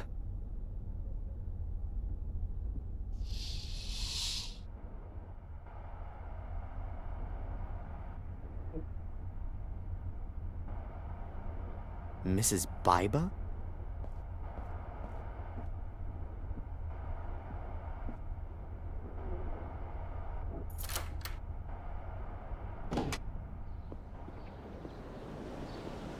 Can I help you, Mrs. Biba? Is Fuller there? No, not at the moment. Then, can you give him this? Give it to him personally. As soon as he gets back, I gotta go.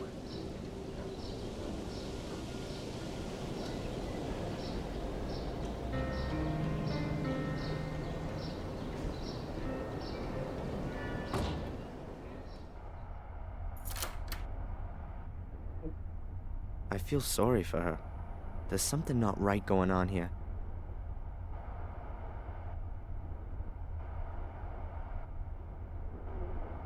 Could it help me get one over on Fuller? Huh. But I can't put Mrs. Biba in danger. She gives the impression she can't take much more. If I could secretly open the envelope, then I could look at what's inside and put the envelope in the mailbox later. That would keep Mrs. Biba out of trouble. But how can I open the envelope and close it again without Fuller noticing?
Hey, the steam could undo the glue.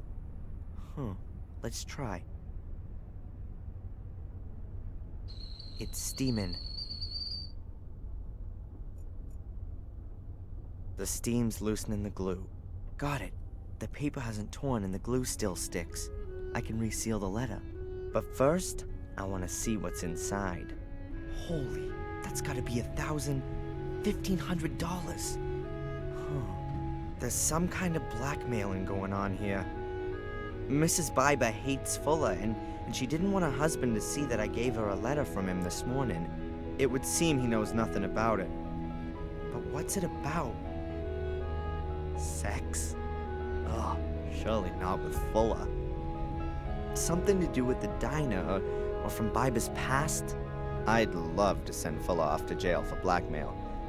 But first I gotta find out what he's blackmailing Mrs. Biber with. But tomorrow's another day. I'll put the letter in Fuller's mailbox and get myself ready for my date with Angelina.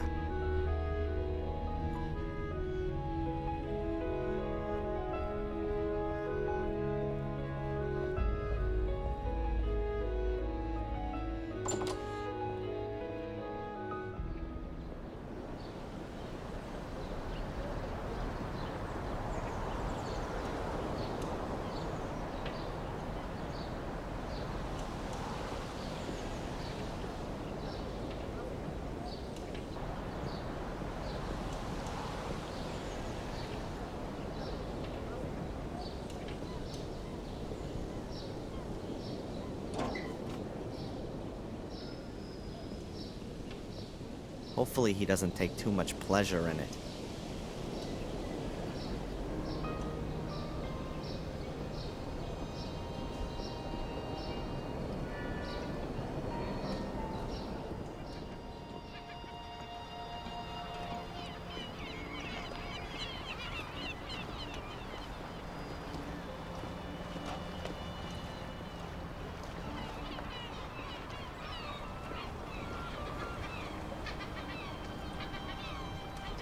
The hotel seems to have few guests, but in this season you'd normally expect a bit more to be going on. Maybe the others have seen the weather report. There's a storm getting up, and who wants to be stuck in a hotel on the Atlantic in the rain? Both cars have Maine plates, so maybe they aren't even guests. Or maybe they're rental cars.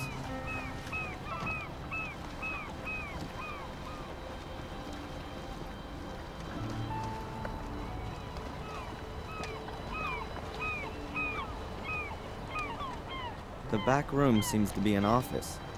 Desk, files. I don't really like to climb into other people's houses. Well, not without a good reason. Plenty of people say that the New England coastal towns look Scandinavian, but I doubt if they build such big houses over there. I reckon this place was purposely built as a hotel. It's too big for an ordinary house. The owners probably live in some of the rooms. The majority are rented out.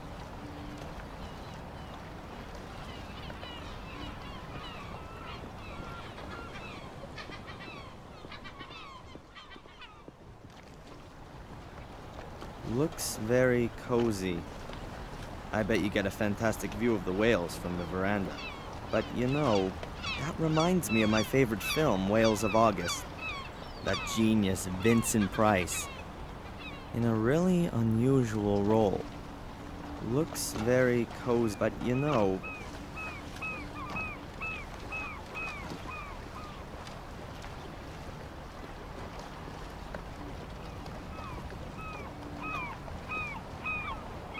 it's not exactly like the Florida or Californian beaches.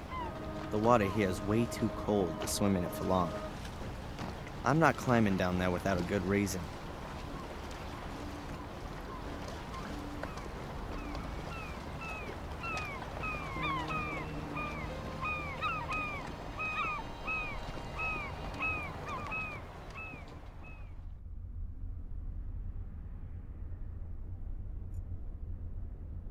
There are pictures of ships everywhere.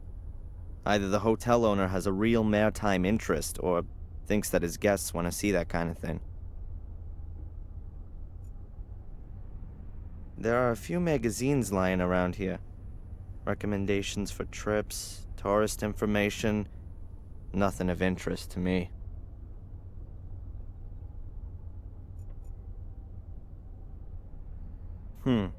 A private sign hangs on the door. The owner and his family live in this building. Behind the door is either their living quarters or an office. Plants. I know as much about plants as I do about cars, and that's not very much at all. There's nothing in the pot apart from the plant. Nothing between the leaves.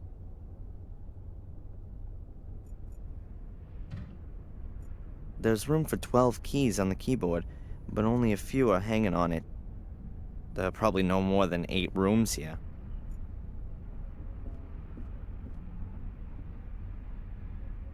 Excuse me. Yes, please? Does the hotel belong to you? Oh, it sure does. My grandfather built it, and I've been running it for the past 15 years. Do you live here with your family? It's like this. The guests value the quiet family atmosphere here. It really is something quite special to stay in a small, family-run hotel. I can't bear those awful tower block hotels in the holiday resorts. And at some point your children will take over the running of it? Yes, I hope so. My daughter's studying to be a hotelier in Switzerland. I only hope that our hotel here doesn't end up being too small and provincial for her. My son, well, he's got rather different interests. What's he doing then? Now, he's a musician. Really? Yes. He even thinks he can make a living out of it. Some people live very nicely from it. What does he play?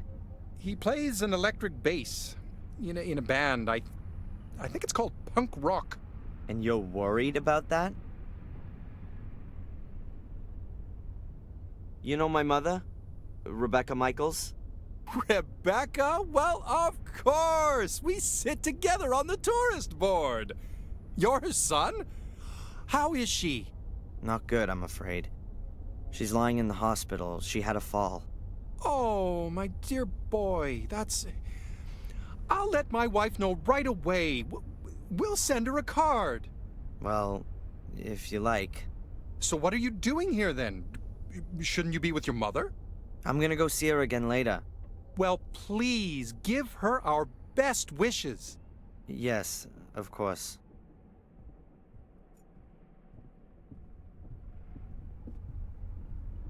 I should be looking after my mother or beating the crap out of Fuller's fat face. But instead, I'm standing here with a stomach full of butterflies. I don't know what it is about her, but man, I got it bad. All right, let's go. Come in.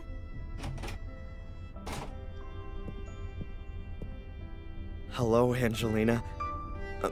Have I come at a bad time? No, come in. I've got the pictures with me. Here. Oh, great. To be honest, it's anything other than great. The wrong lighting, pathetic composition. Fuller has really no idea what he's doing. I thought that might be the case.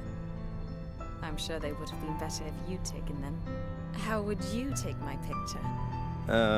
Well, your face should, well, Just do it. Huh? Don't tell me that you, the would-be star photographer, haven't got a camera with you. Sure, of course. Come on, then. I still need a present for my parents' wedding anniversary. Very nice. The light is perfect. Have you been living here long? Oh, I don't live here at all. I study in Boston. My mom just bought a house here a few months ago. What brings you here? Look over that way. Yeah, like that. Are you an actress or something like that? You got it. I'm a famous English actress on my way to Hollywood. No, but seriously. I study literature and history in England. I'm interested in English immigrants in America. Their aspirations, their dreams, their reality. Wow, that's interesting. If you say so. We'll see. I wanted to drift a bit, collect some life stories. I don't yet know exactly how I should organize the work. My mother's from England, too. She came over here more than 20 years ago. Really? Do you think I could talk to her? That isn't possible at the moment. That's a very pretty bracelet. Oh, thank you. I got it from my grandmother. She was always there for me. Unfortunately, she died last year. Oh, I'm sorry about that. Thanks, but you don't need to be. She was very ill at the end, you know? It was a relief for her. She gave me this bracelet shortly before she died. I'm sure you'll find it silly, but I always have the feeling that she's near me and looks after me. Perhaps we could do a few more special pictures for your portfolio. I always wanted to have a few photos of myself as a model. Oh, sure. I don't know, what did you have in mind?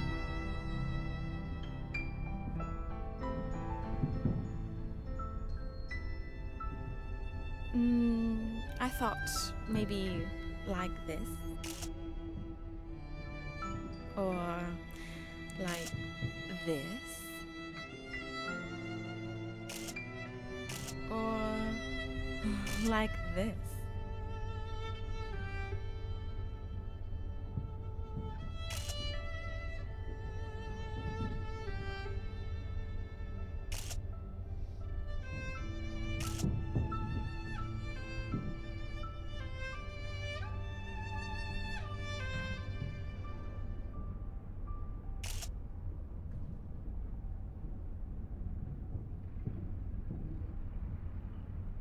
That's it.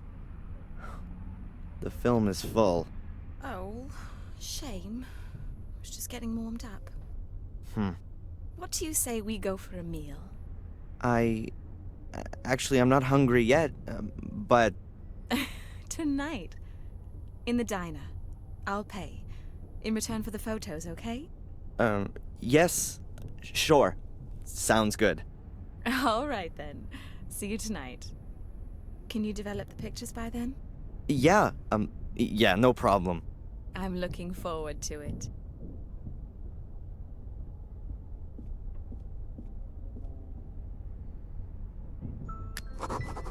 Jeez. That was certainly something. Yes, Miss Angelina Morgan has a room here. Would you like to leave her a message, or would you like to go up?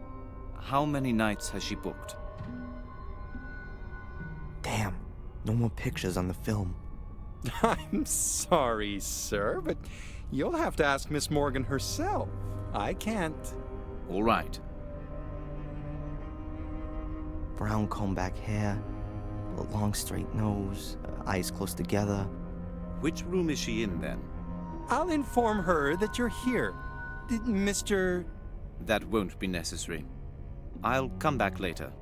Thin lips, sallow skin, angular face, pointed chin. But please, don't tell her I was here. It's supposed to be a surprise.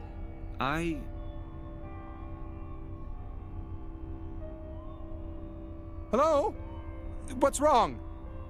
Sir? And he's gone.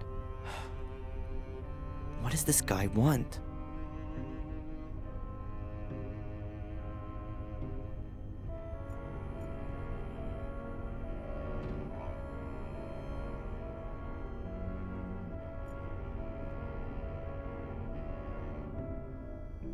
Excuse me. Yes, please? This guy, the one who was asking about Miss Morgan, had you seen him before? Sorry, no. He came in and asked me a few questions. Then he disappeared. A strange fellow. Do you know him? No, but I think he shouldn't be let near Miss Morgan. Of course not. I call upstairs, and only when the young lady agrees do I let him up. And he can't come creeping around here. Well, that possibility can't be completely excluded. But you can only open the doors from outside with a key.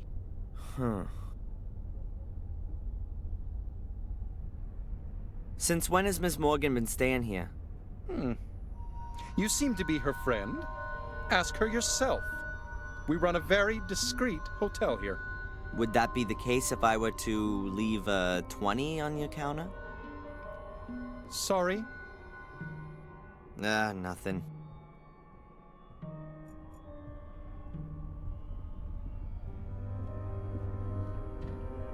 Well, great.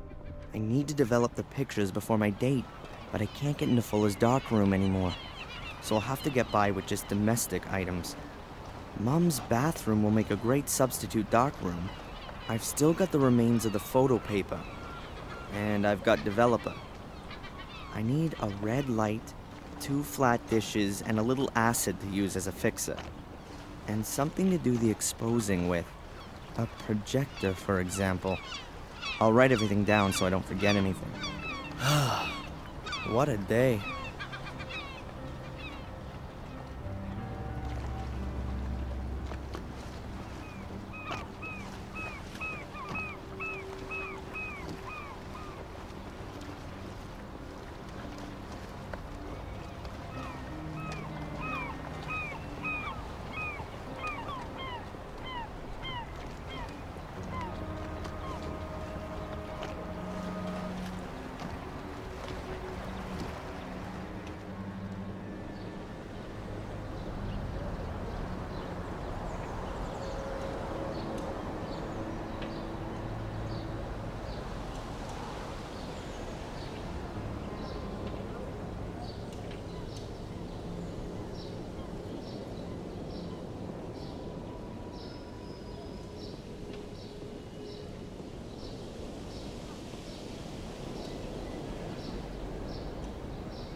Yes, this'll do for my red light.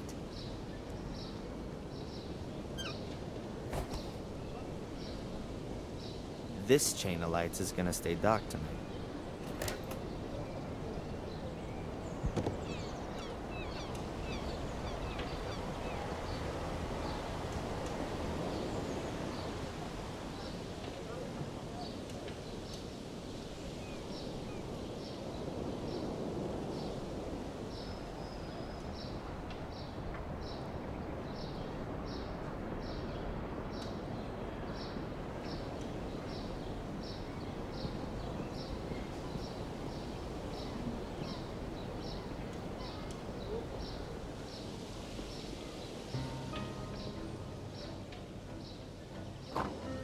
Well, come on.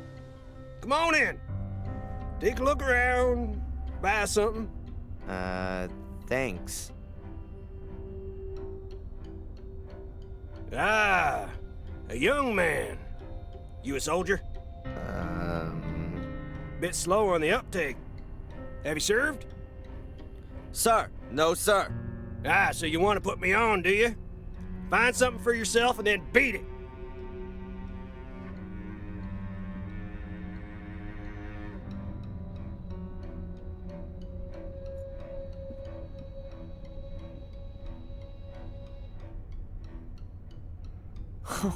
They look like bazookas. Hopefully they're just replicas. I hope not. I prefer my Star Wars figures. Is Lucas ever gonna make the 4th part? Perhaps Eddie picked it up somewhere in the Second World War.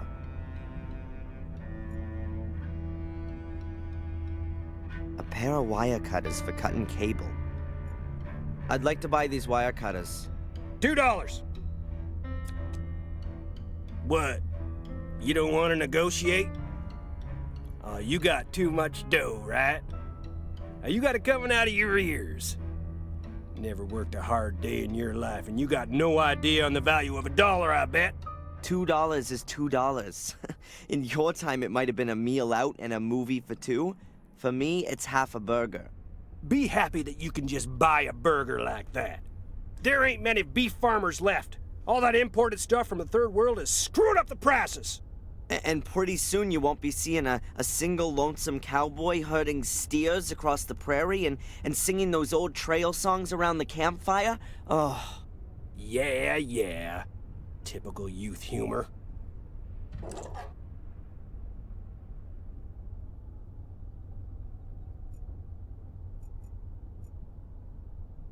I guess those are Eddie's badges from his time in the army. You got that right, boy. There are 3 bottles on the shelf. I guess it's hard liquor. Bourbon. I don't want to get drunk. A cupboard full of lots of different things. Books, a record player, boxes, measuring instruments. You want to buy something? I'll have a look around first.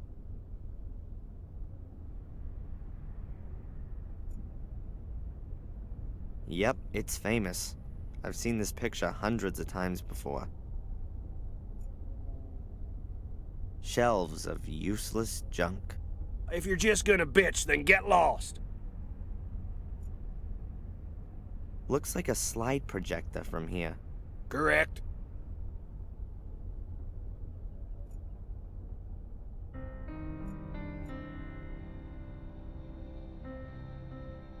An old radio. Looks like a piece of pro equipment. Are you a radio hobbyist? Radio hobbyist?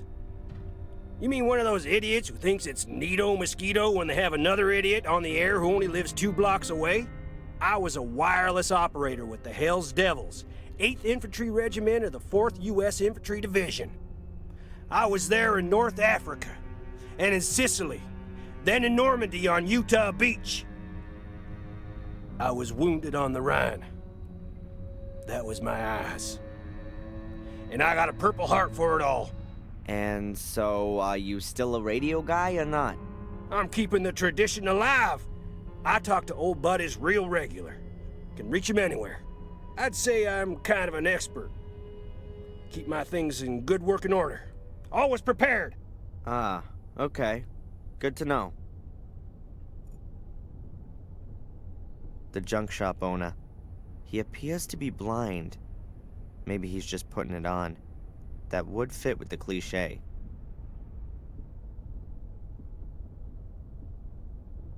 Tell me, why haven't you served in the military?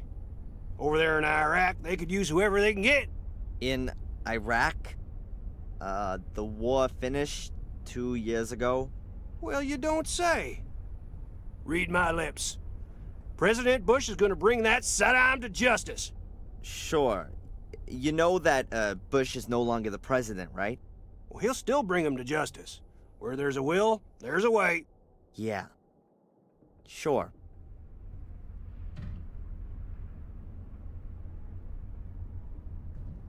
Do you know Fuller? That idiot next door? Sure I do. You can never choose your neighbors, can you? You don't seem to like him. That guy hasn't done one damn decent thing in his life.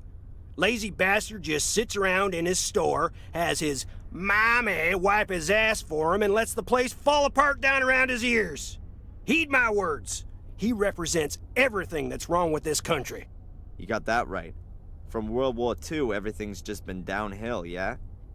Pity we haven't got any decent wars still going on. They've even ditched the draft.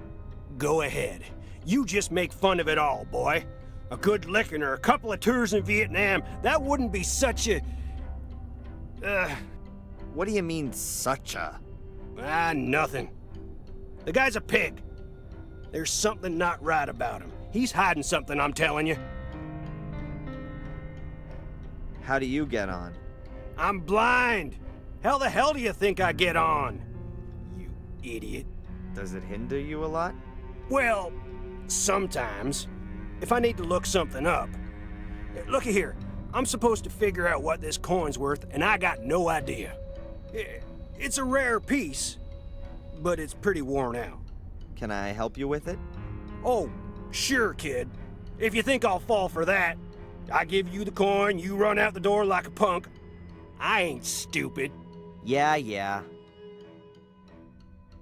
My mother's in the hospital here. And? Do you think she'll be in good hands there? Well, is she sick? She won't be in bad hands if she's in a hospital. No, I meant, are the doctors here any good?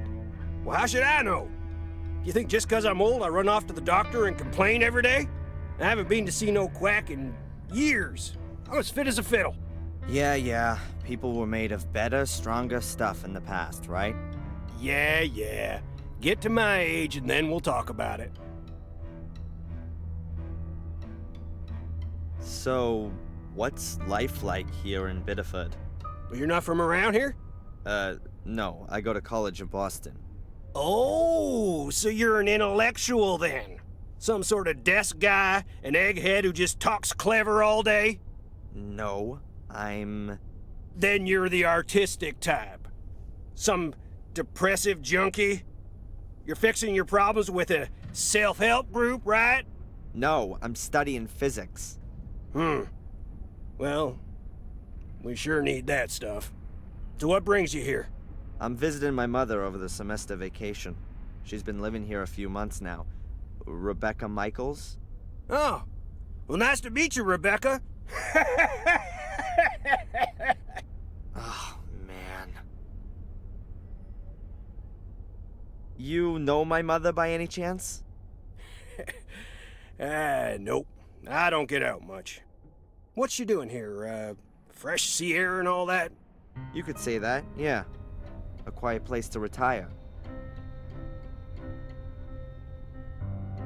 And who are you? Is this your shop? No! I just busted in here and you've surprised me, just as I was about to clear the place out. Oh, how amusing. How long you been waiting to roll that one out? Your generation lacks respect for its elders. I fought for you to live here. I spilt my blood for you.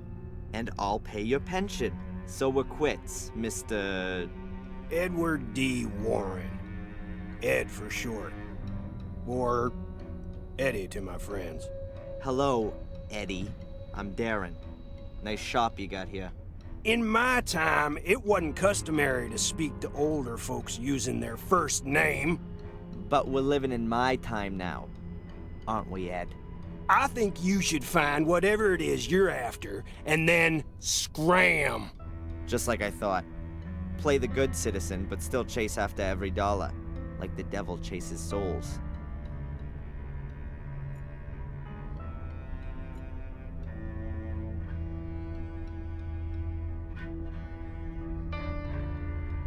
I bet that's an original radio set from the Second World War.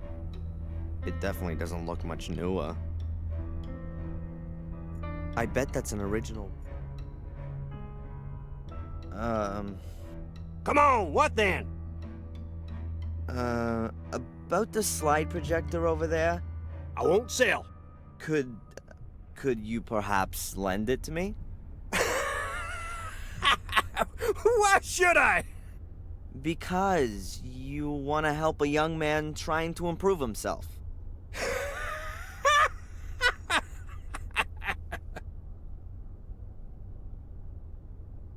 How you getting on with the coin? You got nothing better to do than annoying me?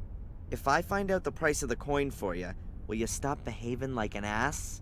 Can't promise. Show it to me. You can keep it in your hand. A woman's profile, a few stars and numbers. Have you got something like a coin catalog? Yep, it's on the counter.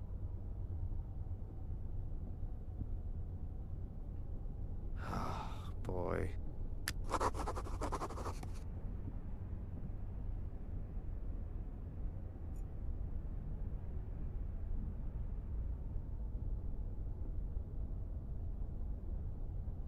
That's a flowing hair scent, wreath reverse, from 1793. $2,400. Not bad. $2,400. I'll offer him $800. Seller's an idiot. Thanks. I owe you one. Oh, I'm happy to help old, disabled people. Put one over on the other folks. You're welcome. Perhaps, you could do me another favor right away. I lost my cane. You've done what? How can you lose a cane? Not how you think. I was playing poker and, had a slam dunk hand. But how could I know that that idiot from the hotel had a straight flush? You bet your cane and lost. Yeah. Who's got it now? The owner of the Wild Coast Hotel. Alright then. I gotta pass by there anyway, so I'll ask him. Thanks. You know, maybe you ain't so much of a idiot as I thought.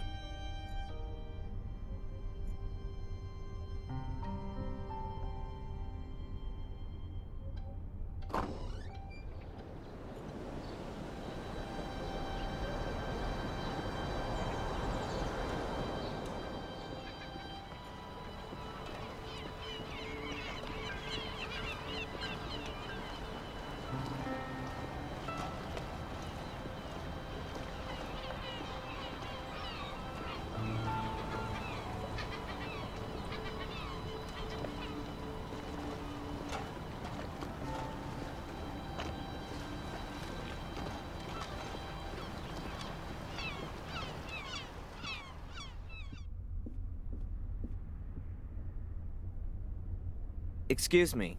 Yes, please? I've heard that you have poker games here every now and again. Could I maybe sit in on a game? I ask you, please. This is a respectable hotel. We don't condone illegal gambling.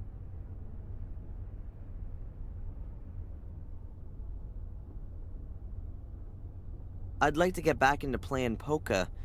I'd be interested in a blind man's white cane as a bet. Yes, nice. We sometimes play a little game or two of poker here, but nothing public, quite private. Never for high stakes. Wouldn't you say that for a blind man, a white cane would be quite a high stake? He wanted to bet with it. You know what? I think I'll inform the police about your game. I mean, that can't be right now, can it? You can't take a cane away from a blind man.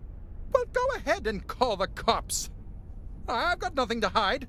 I won the cane fair and square. You can ask the other players. If you say so.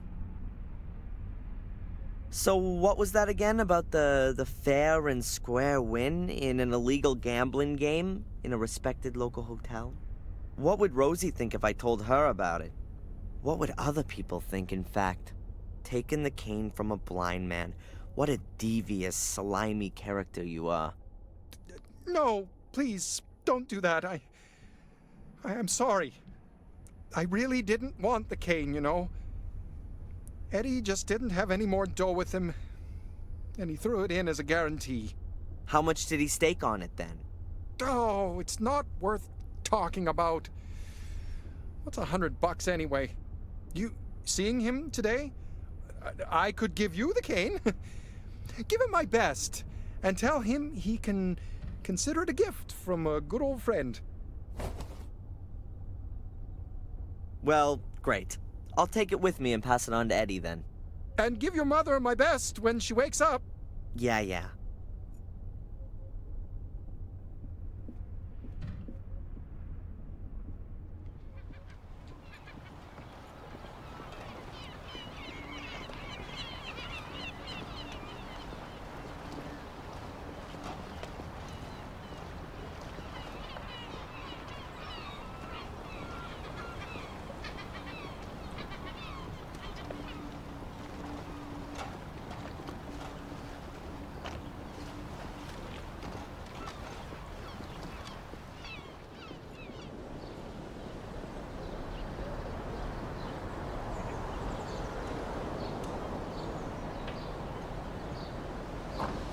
Come on in. Come on. Oh, it's you. How do you know that? I thought you were blind. You stink of perfume, like a whorehouse I once visited in Lille. Smells like teen spirit. If you say so.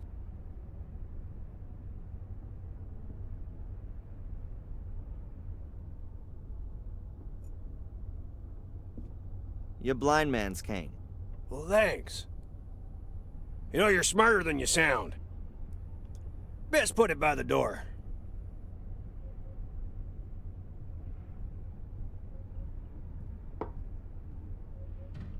Hey, listen, if I can help you out in any way, you just ask.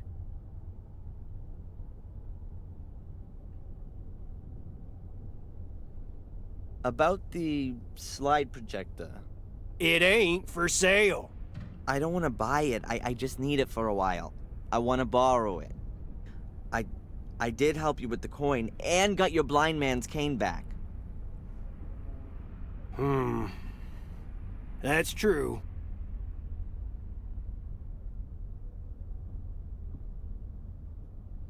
Okay, take the projector, but bring it back today.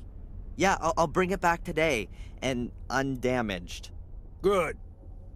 Good.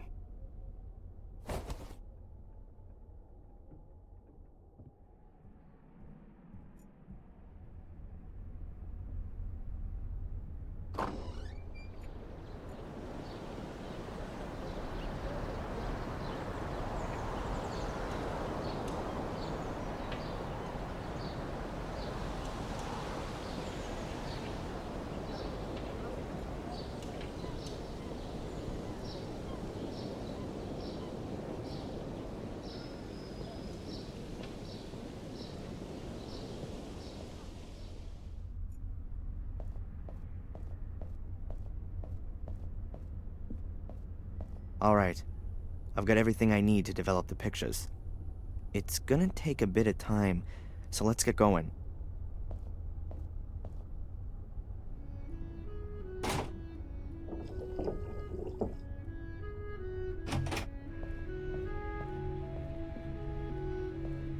I've got the pictures. Huh. They've come out quite well, considering the conditions I had to develop them in. All the stuff that I need for developing is in the bathtub. I hope I won't be needing it for a while. I'm just gonna take Eddie's slide projector. I wish I could make some reprints of some of the pictures, but there's no more photo paper left. But I'm gonna keep at least one. I'll go and visit my mother one more time, and then I'll get ready to go out. And you think that the guy is following me? A student from England? Why? No idea. I didn't say that he is following you. I only said that he might be. Perhaps it's me he's following. It's all right, Darren. I didn't mean to upset you. What's wrong with you? Oh, I don't know.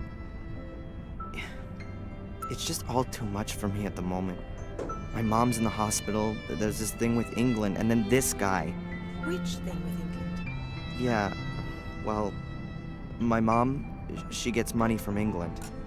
A village called Willow Creek. Do you know it? Yes. I even know roughly where it is. I think it's the place where my mom worked as a cook. And she still gets money from there? Her plum pudding must be heavenly. That's the thing. I mean, that's more than 20 years ago. Who's sending her over $1,000 every month? And for what? I found this box next to the bank transfers. Huh. I've never seen it before. And that coat of arms with the 3 lions? That's an English emblem, isn't it? It is. What exactly are you doing? I just thought you maybe wanted to see what's inside. You know how to open it? There were thousands of these caskets produced in the 19th century. There's a special kind of lock mechanism that's supposed to keep curious people out. Well, it didn't really work. What's inside?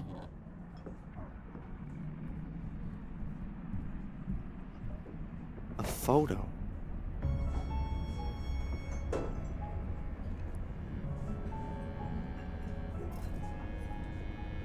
A man and a woman in front of a wrought iron gate.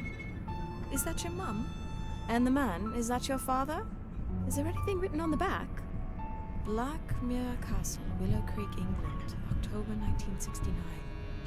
What's wrong? My mom. Darren? Do you think she looks 5 months pregnant?